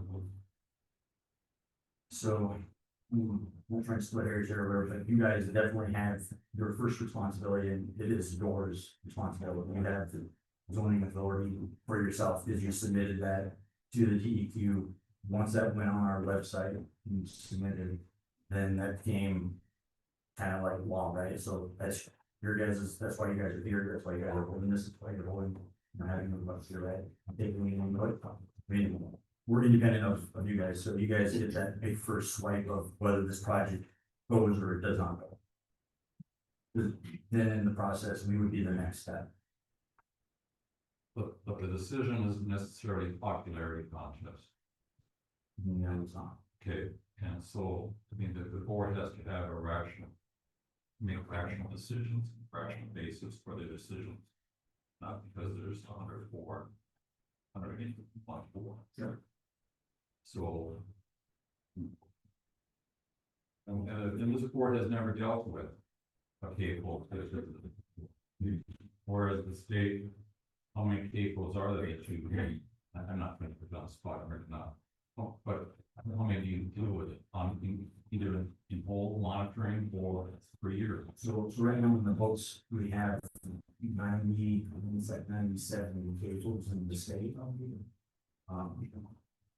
Some of them, all of them for sure was not built. Some of them aren't fully populated to where they probably would be okay with, I mean, the for CAFO, something then was populated, but. You know, we go through the river and, break those ones, but most of them would be to on a yearly basis, very rarely use basis. But inspections. I have a question. Go ahead. Out of curiosity, how many of those are swine flu? Okay, now I'm gonna have to go back and get on this, because. Just genuinely curious. Yeah, no, absolutely, I would gladly, if I could, I think instead of the data, and then give those direct numbers. Jeff, I'd like to call on you to come back up to the front here. Yeah.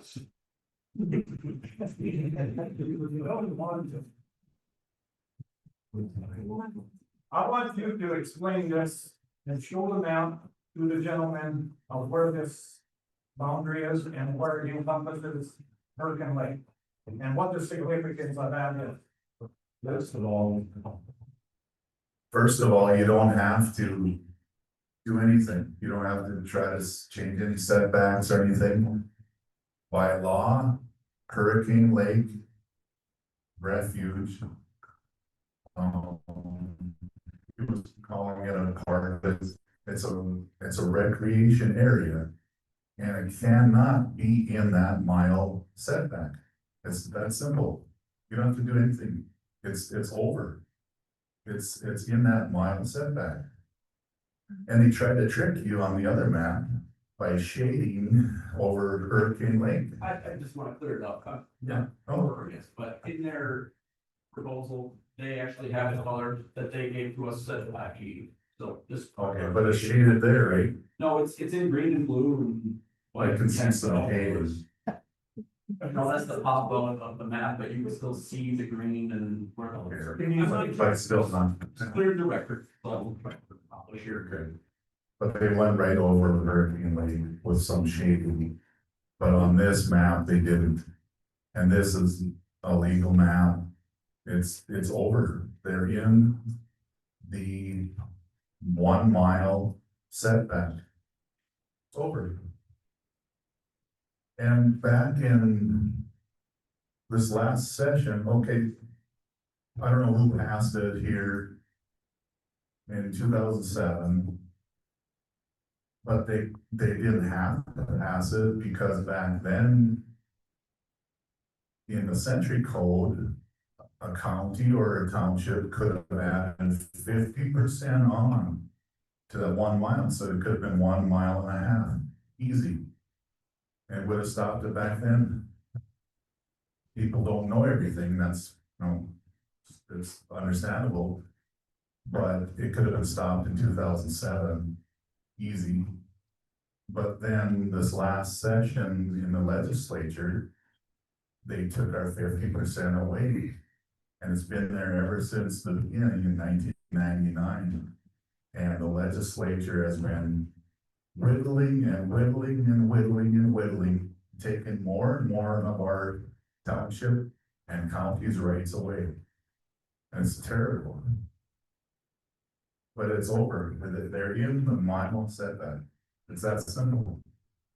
You don't have to try to change anything. It's over for them. But I do have, you want to hear any Spirit Lake stuff? Yeah. Please, well, what's the water runs downhill? If water runs into this hurricane refuge, where does that go? The county don't want to be responsible for somebody else's. I'd like to, I'm here as a spokesperson. My name is Jeff Kenner. I'm here as a spokesperson for the Spirit Lake Tribe Environmental Protection and Administration. Joshua Tweeden, Director, and Lana Jackson Street, Chairman, Spirit Lake Tribe. Apologize for not being able to be here today. Okay, there's a statement, number one here. There's a statement from Jim Gibbons. It would be just plain ludicrous to think we're going to screw this deal up, he said. This is early 2000. We're not going to pollute the environment. we're not going to pollute the water, it's just crazy. That's his words. Well, now, for several years, there was a spatial assessment of water quality in the vicinity of Lake Alice National Wildlife Refuge, Upper Devils Lake Basin. And the Spirit Lake tribe recently found out about this study and are looking into it and taking action to stop the polluting. They're not gonna get around it. Okay, in the yellow, it's a lot of big words, sorry. Furthermore, the study found a significant positive correlation between the nutrient measures of nitrate, and total gel nitrogen, and the percentage of concentrated animal feeding operation nutrient management areas using the non-parametric Spearman RHO method. Significant correlations were also noted between total organic carbon and nearness to concentrated animal feeding operations. Finally, dissolved oxygen, pH, sulfate, E. coli, total phosphorus, nitrate, and aluminum exceeded state of North Dakota and or U.S. Environmental Protection Agency water quality standards and or guidelines. Elevated concentrations of phosphorus, nitrate, and E. coli from upstream sources likely have the greatest potential impact on the Lake Alice Refuge. And page 2. Before we go on from there, can I just interject or ask a question? Yeah. What does the DEQ have to say about that, this particular study? I like Marty. Just. I like Marty, but nothing's been done. You know, I've asked them to do something about it, but okay, anyway. On page 2, the refuge is downstream of 3 swine concentrated animal feeding operations. And that's that study. And here's the Spirit Lake Tribe Environmental Protection Administration letter. To whom it may concern, I'm writing this letter to express the Spirit Lake Tribe's stance to oppose the proposed permit application for an animal feeding operation that is to be located 1/2 mile north of Highway 17 in Pierce County, North Dakota. This raises concerns with many environmental and human health impacts. Air pollution, CAFOs produce large amounts of waste and which can lead to increased levels of hydrogen sulfide particulate matter and volatile organic compounds in the air. This can cause respiratory problems and other health issues. Water pollution, the waste from CAFOs can contaminate waterways, leading to algae blooms, fish kills, and groundwater pollution. This can affect drinking water quality and lead to health risks. Health risks. Living near CAFOs is linked to various health issues, including asthma, kidney disease, and certain cancers. The presence of harmful bacteria and chemicals in the waste can also have long-term effects on health. Environmental justice. CAFOs disproportionately affect low-income and minority communities, exasperating environmental injustices and health disparities. Regulatory challenges. CAFOs are poorly regulated under existing environmental laws, such as the Clean Water Act and the Clean Air Act, which limit their impact on local communities. These impacts highlight the urgent need for better regulation and environmental justice policies to protect communities near CAFOs and address the environmental injustices caused by these operations. Water is an important natural resource to Spirit Lake tribal members as they depend on it daily, not only for drinking, but for cultural and recreational purposes. As a tribe, we feel that this environmental injustice, this is an environmental injustice, as it will create pollution and human health issues, which directly impacts recreation, tourism, and economic development opportunities for current and future generations. Spirit Lake Tribe would like to see this animal feeding operation not permitted in its proposed location due to what effects it could have on the water quality of Hurricane Lake and its neighboring connected lakes such as Devil's Lake, recreation and tourism, and even higher risk of flooding due to the outlets being shut off from insufficient water quality being sent downstream. We look forward to collaborating and working together to resolve and overcome the above serious issues for the development of a fair and equitable partnership, as well as to protect the environment, health, and welfare of our people. I am requesting your assistance to follow up this letter and can be contacted directly at that number. But here's another statement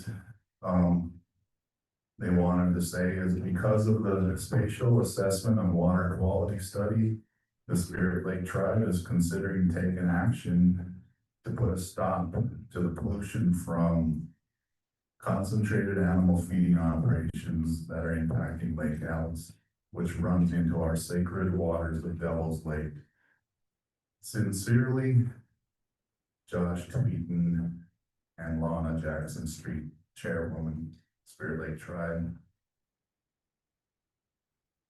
So they're not gonna mess around. They'll take it federal to federal court but getting back to that map, it's over.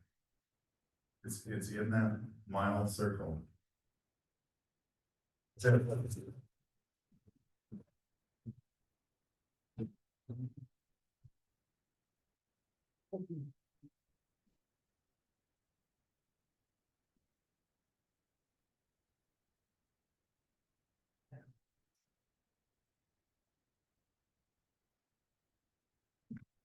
Didn't read the whole report or whatever, but that, on that spatial assessment of water quality in the vicinity of Lake Alice National Wildlife Refuge, upper Devil's Lake Basin, North Dakota. There's the nice report, you can read it, and put yourself to sleep, but also on our website, we also put together a nice little PowerPoint presentation, kind of crunch it all and put it in the charts. And I would offer up sending you guys that link so you guys can look that over and kind of see what they were finding out, like in Long Bay Coulee, I think it's Irvine Creek and a few other areas and all that. Just so you guys can kind of see for yourself, not just in the office ones here. But that's what I got for that. I got a question. Now, we heard from the Larson family, the farm up there that's gonna be affected by this CAFO. My question is, what is the setback requirements for a CAFO near a populated area such as that? Or is there any? Are you asking, is the township? You as the working with. Well, who's got zoning authority? Well, this, here's kind of planning and zoning. Okay, so you guys have the authority. If this corporation wants to build a CAFO, let's say Commissioner Joe Burke sells them some land that he owns, which is like about three miles up northwest of here. Would that be? And Rugby is around 2,200 people. Is that setback great enough where they could build a CAFO? Yes. Yeah, you guys have zoning, correct? No, I'm talking about the DEQ's policy on. But I don't wanna get in, or the rules, right? Your rules, you have the zoning authority, right? Yeah. Yep. So I don't have an answer because it's your guys'. If we had no similar authority over DEQ's policy. So theoretically, if we were in a county where there was no zoning authority, so then it fell back in here, right? So it all goes on the size and then that distance, right now, if I understand right, the max is like a mile setback. Mile and a half. According to our ordinances here. Okay, your ordinances, right? Yes. But if we didn't, yeah. Let's just go.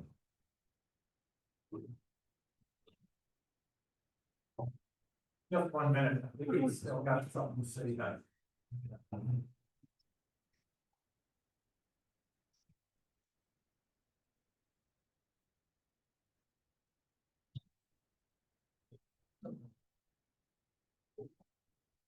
Well, I'll go number 4 and number 5 within our, what would be this setbacks. So if there are at least 2,001 animal units, but no more than 5,000 animal units for a hog operation, it would be 1 mile.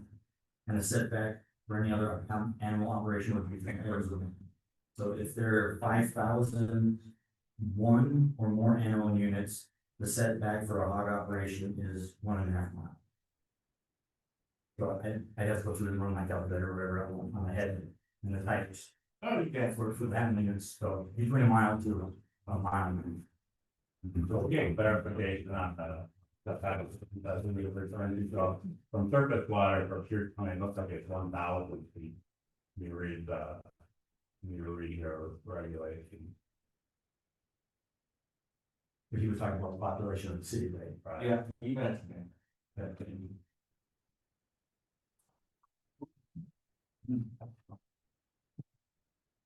No further questions?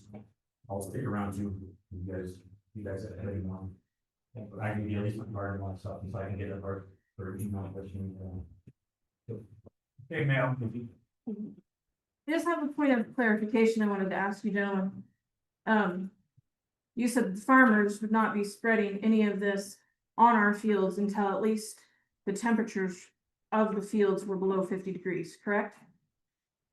In order to optimize nitrogen. No, I said that that's the best management. That would be the best management practice. So let's say that our farmers did spread their fields on a good year like we've had without snow here in November. In order for that to continue to compost, it has to be at what degree? You said 156 for a good compost? You're talking about mortality. What about sewage The- compost? The organic fertilizer, yeah, so we're not composting the manure. For that to continue to break down, can it break down at minus 40 degrees during our winter? Yeah. What happens in the spring with our snow runoff?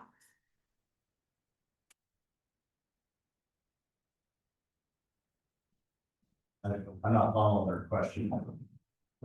Perhaps one of the farmers here can help me. When you spread your, when you, They're talking manure and compost, 2 different things. Correct.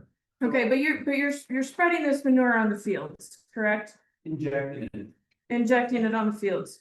And you told us that you were not interested in injecting this on any water saturation areas. Yes? Yeah, that's a DEQ requirement that. Okay. And yet, the farmers would be best benefited to inject this in their fields at a 50-degree temperature in the fall. Well, it could be land applied in the spring. Or any nitrogen fertilizer, whether it be commercial or manure, that same best management practice for any applied nitrogen, independent of the form, whether it's organic or commercial. And So they're if this required, is- they're required to land apply at agronomic rate, so you can't put on more manure fertilizer than you can on say, urea or whatever other. Your But liquid my- nitrogens would be your only nitrogen managed or modeled in a nutrient management plan in the county at this point. My point to this is if our fields are injected with this manure in the fall, when they're dry, what happens when we have a terrible winter with a snow load and our spring runoff happens? Our fields are no longer dry. Our fields are saturated. And this is running into our waterways. It is affecting our wildlife. I've heard a lot about the humans tonight, but we're also affecting our wildlife. We're affecting our hunting. We're affecting our ducks. We're affecting our deer. We're affecting that 1 in a million moose tag that everyone covets so much. That is something that brings a lot of revenue to this area. And I'm afraid that this will damage it. Thank you.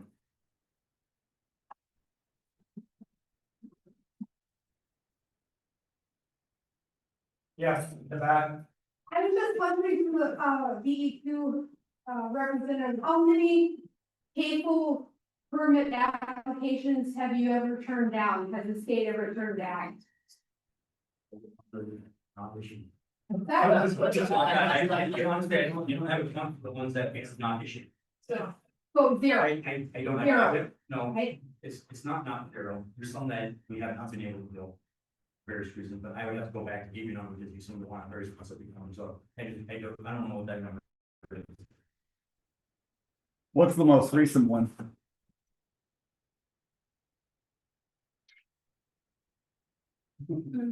I honestly, I don't have to.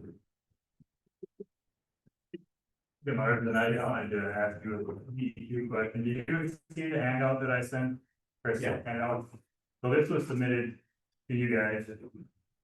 Would this be approved by DEQ? The drainage ditch, would you approve?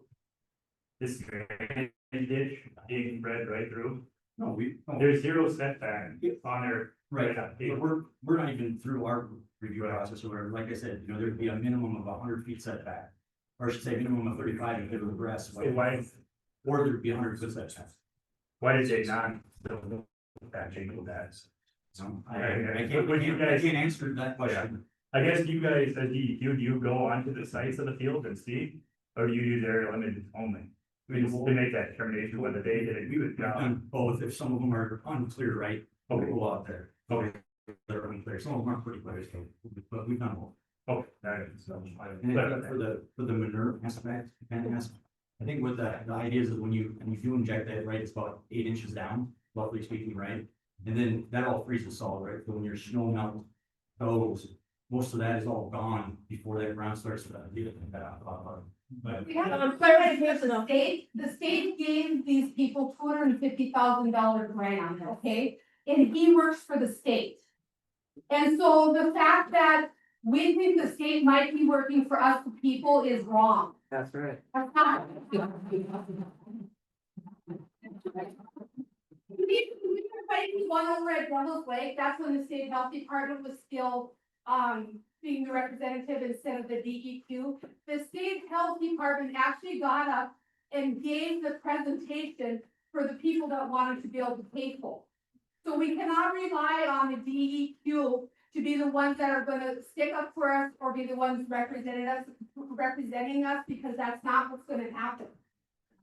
We have to stick up for ourselves.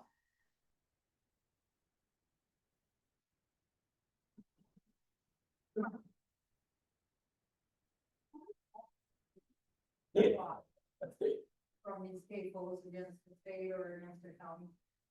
Other company. Yeah. So. Or And I will- we have multiple layers of these legal entities in this case. The whole. Can you repeat the question, please? She was wondering about how many lawsuits has there been in North Dakota on cable, if I understand right? I know we had the big lawsuit of the slaughtering facility that was in West Fargo, right? But then I have to go back through, I would let it into account, but I had to go talk to the attorney and see how many. Yeah, I'll see, we have more people in here that said one. I need some names. Problem is when we talk and I can't hear who's talking, I need some names. So the gentleman that worked at Hexagon Farm. Your name? Levi Esterly, man. And the gal behind them. Fair and Esterly. I have one more question, I guess, for the EQ. At the camping site, the Hexagon location, has there been any water contamination that you guys have found over in that area? Either, you know, personal wells or groundwater or contamination of it? And so that's right, go back to that study, right, because that study takes into account, I think, all three, there's three in that area, right? And then it's 50,000. So I can get you that information or whatever, so you can sit there and see those graphs on what's been going on in that area. Unfortunately, we're not limited on time, we have, oh, this is night. Well, it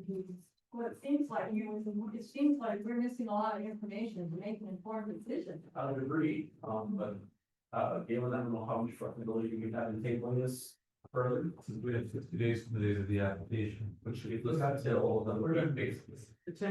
And like, if we have more hearings, we have noticed for example hearing. So it's the state laws that put us between a rock and a hard place. Yeah, go ahead. I'm Jeff Ganner again, it's as simple as looking at that simply. In the hurricane. Refuge is in that circle and it's recreational. It's easy, it's about easy to just say everyone can go on. Or vote on it. Do you feel that this is in that circle? Well, I thought, my understanding, 1,000 foot setback to surface. No. Have you got a map of showing that? It goes to the property line. Goes to the property. Just hold on, your colors, it says. Yeah, the Pierce County, That's what I'm looking for clarification on is, I mean, how much creates and put into that circle when it's not even an approved tool yet? That is. No, the traditional, just to clarify, Sam Wagner, the traditional mile setback is the circle, and that is the only law that is in effect right now. and the zoning says 1,000 Measures feet. to the line, the boundary line of that Hurricane Lake. So that, you can see it's sticking way in there, so it's well beyond into the mile thing, it's that simple. Go Really, ahead, Lynn. Yes, Lincoln, just to clarify, I believe the 1,000 feet that he's referring to is the distance to surface water. Is that correct? Correct. So what he's referring to is not the distance to surface water, but the different distance to the recreational area. Or setback. It's to the, recreational. Our ordinances here. So they're different things. Right, that's right, yeah, it's nothing to do with water. Yes. So Sam Wagner, again, to clarify, the site itself cannot be by the surface water, but the odor setback, if it's in a recreational area, i.e. the waterfowl production area or a hunting area, that would trigger the rights to property or rights to public access, which would mean that the odor would be affecting that.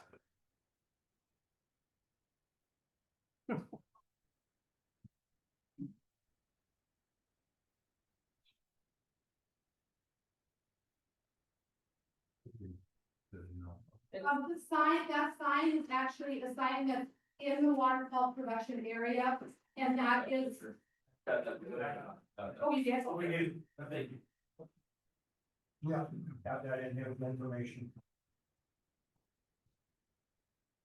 Any other questions? John? I just, after the last meeting, there was a number of questions. One was about water. And the other question, the one with, I'm glad that Marty came tonight because I reached out to Dave Blatt after that meeting. So we have some specific answers from a regulatory, division of the state. And that's what they do. The Department of Environmental Quality is like North Dakota's EPA.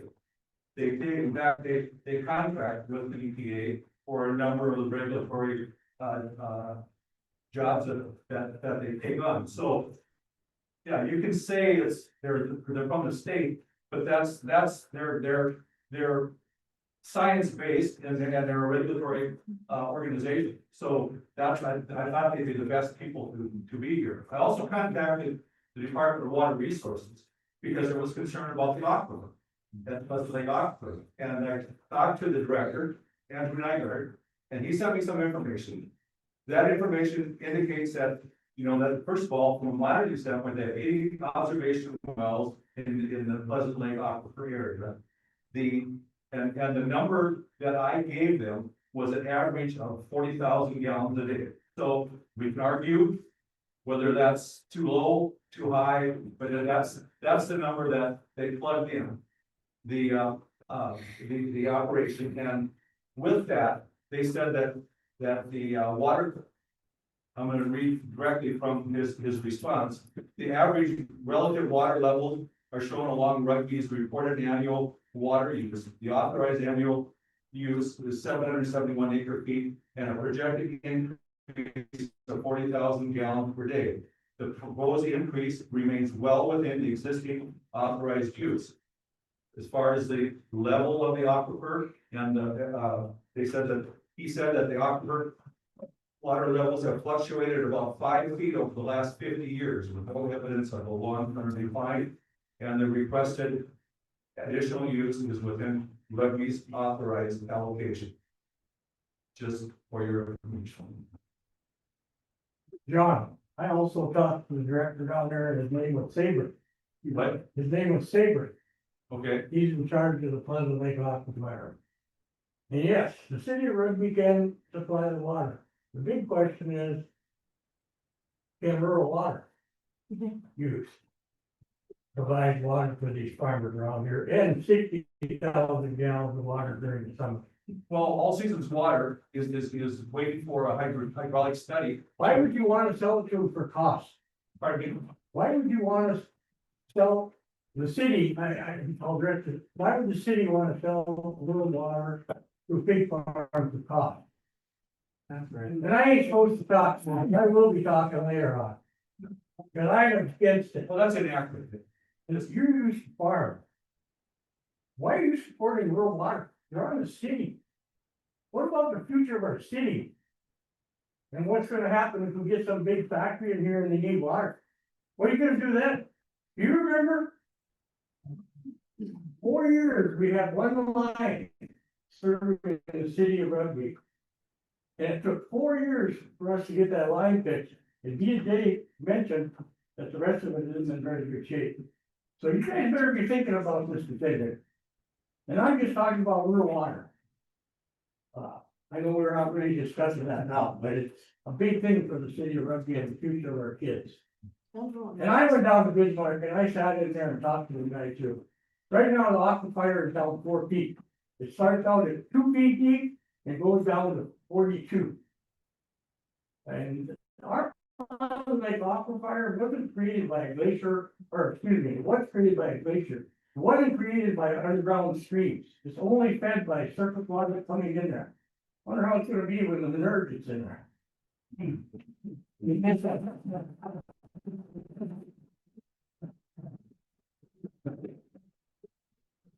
Sorry, take me to court. Go ahead. Raleigh. I just had two concerns that if anybody had a house or if you had anything in Hurricane Lake and you wanted to dip out of that lake, would you do it with this log farm sitting there? I wouldn't. The other thing is I live over by Sand Lake and our water is the well water. We didn't hook onto rural water, but it's all connected underground. We start dropping Sand Lake is lower, and you know this, Sand Lake is lower than it's been for, I don't know, 3, 4, 5 years, and it is connected up. You start pulling 40,000, I thought we didn't have any permits available for irrigation to bring the farmers around the area, because we can't allow that, because we gotta keep the water for the rugby. Someone tell me if I'm wrong, that's my understanding. That's my two concerns. Go ahead. Just 2 questions back to the water thing. Last summer, probably already got it, I got a town about all the time. We got the text in like June, we're gonna spring time, lower our water consumption. Before anything was on there, so I guess my question is, are we already in a position where we have to ration during high use like spraying? Yes. And second, we're really selling it for cost. Is that already agreed, is that actually true? No. What are we doing on that? So, we have all Seasons Water has an agreement with the city of Rugby, it's a partnership. So, on some of the build outs, like Dave was talking about, the well expansions and things like that, we're able to qualify for state funding, grant funding because of the partnership with Rural Water, because it's a regional water system. The city system is more difficult to get those projects. So we have a agreed price that we purchase from the city of Rugby with, but then our customer base pays more than that. Our rate structure is based on repayment of loans. Obviously the capital costs. There's a standard customer rate or most rate. The rate hasn't been discussed yet, it'll probably be a higher rate than what the farm will pay. Yeah, they pay for all the infrastructure, because not all. No, the grant does. They are responsible for all the costs of the infrastructure. How they determine how they get that money, they haven't approved for any grants yet. They can apply like anybody else. $50 of our money. They can apply, they're authorized to apply for grants. But they're responsible for the infrastructure from our standpoint. So you won't take, as an all-season water member, you will not pay one dime more for the water because of this plan. Is that in writing? Yeah. Yeah, all seasons and we're gonna guarantee our renewable water will be given to rural residents as well as farmers in the area that there will be no increase. Can you put that in writing? Yes. No, there'll be an increase, there's probably gonna be. So there wouldn't be. That's true. Oh, You have said there was not gonna be. we do a water study and, you know, with the cost of everything that occurring and labor and everything, you're gonna see incremental costs. The city of Rugby, we just raised the residents of the city of Rugby without, this had nothing to do with it, it's just the cost of business to it. The city of Rugby, John, basically, we do get our expenses out making that money. You know, the fluorine and the chloride and electricity. But you guys turn around and tell it to the rural people, a heck of a lot higher than, we're just getting our base cost. And if you're not, you don't believe me, I had spent it all with Gary Lynn today. He was one of them that negotiated a couple of years ago. Hey, gentlemen, this is not a debate here. Yeah, we gotta go to the board. Yeah, we're gonna have. Yeah, one more minute, then we gotta call it a night. Thank you. You guys have the chapter on county zoning, that's number 1. Absolutely, this moment. Yeah. Okay, so there works, you know, this is Senate goals, this is the location. Down there it says, or the nearest land, zone for residential, recreational, or commercial purpose. You measure to the nearest land. And that land is sticking way too far into that land. Does that sense? It's all coming agriculture. No, we don't the zone. No, I don't know why. I have one that. Keep it down, please. All the signage designate that property as a recreational. Is that simple? You set up a zone, you said zone, and then you put it, recreational. You said residential, and commercial. Okay. It is not zone for any of those. It is zone agricultural. Yeah, because it may be zone agricultural, but it is not designated by US Fish and Wildlife. It's designated by their signage to be recreational. It's all recreation.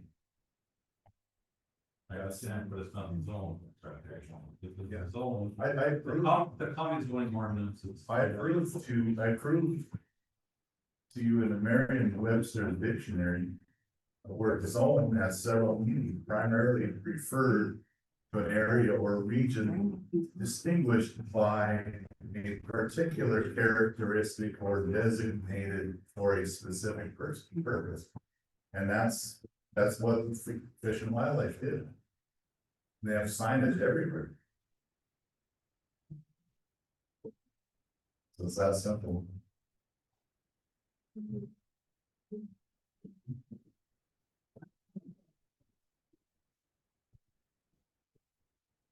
I'm gonna ask for a motion to approve or deny this one permit.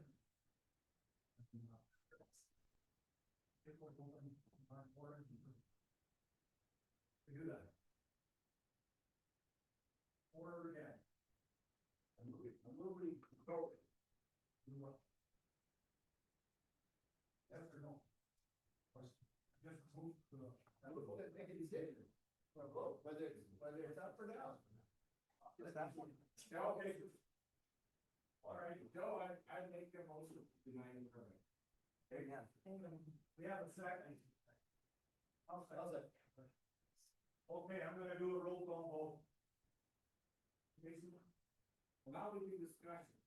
Well, we can have discussion, I'm pretty all night. You need to ask for discussion. That's all right. Any more discussion? The reason I made my motion is because of the setback of the 1 mile radius of a recreation area, wildlife protection area. And this map that was provided and response from representatives from DEQ in which it would be legal. This is it's something local where it affects a family farm. They're not stopping it from being built north of Redwood. And our community has to be. That's why I made one. That's why I was making. Any other discussion? At this time, I'll ask for a roll call vote. Start with Jason. No. Frank? You To deny? to deny. Yes. You deny. Mike? In favor or against? I'll deny. Bonnie? Deny. David, deny. I myself deny. No motion, unanimous. Thank you much.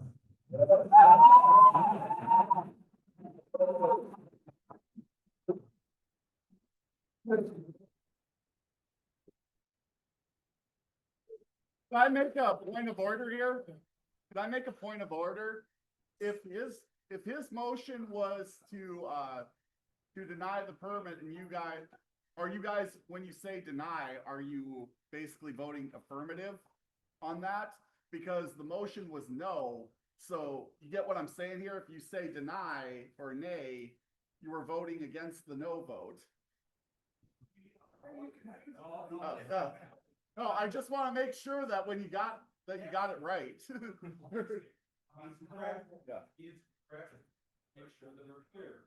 If the motion was to deny, again, vote A if you wish to deny. Vote no if you wish to approve. So we vote A to them.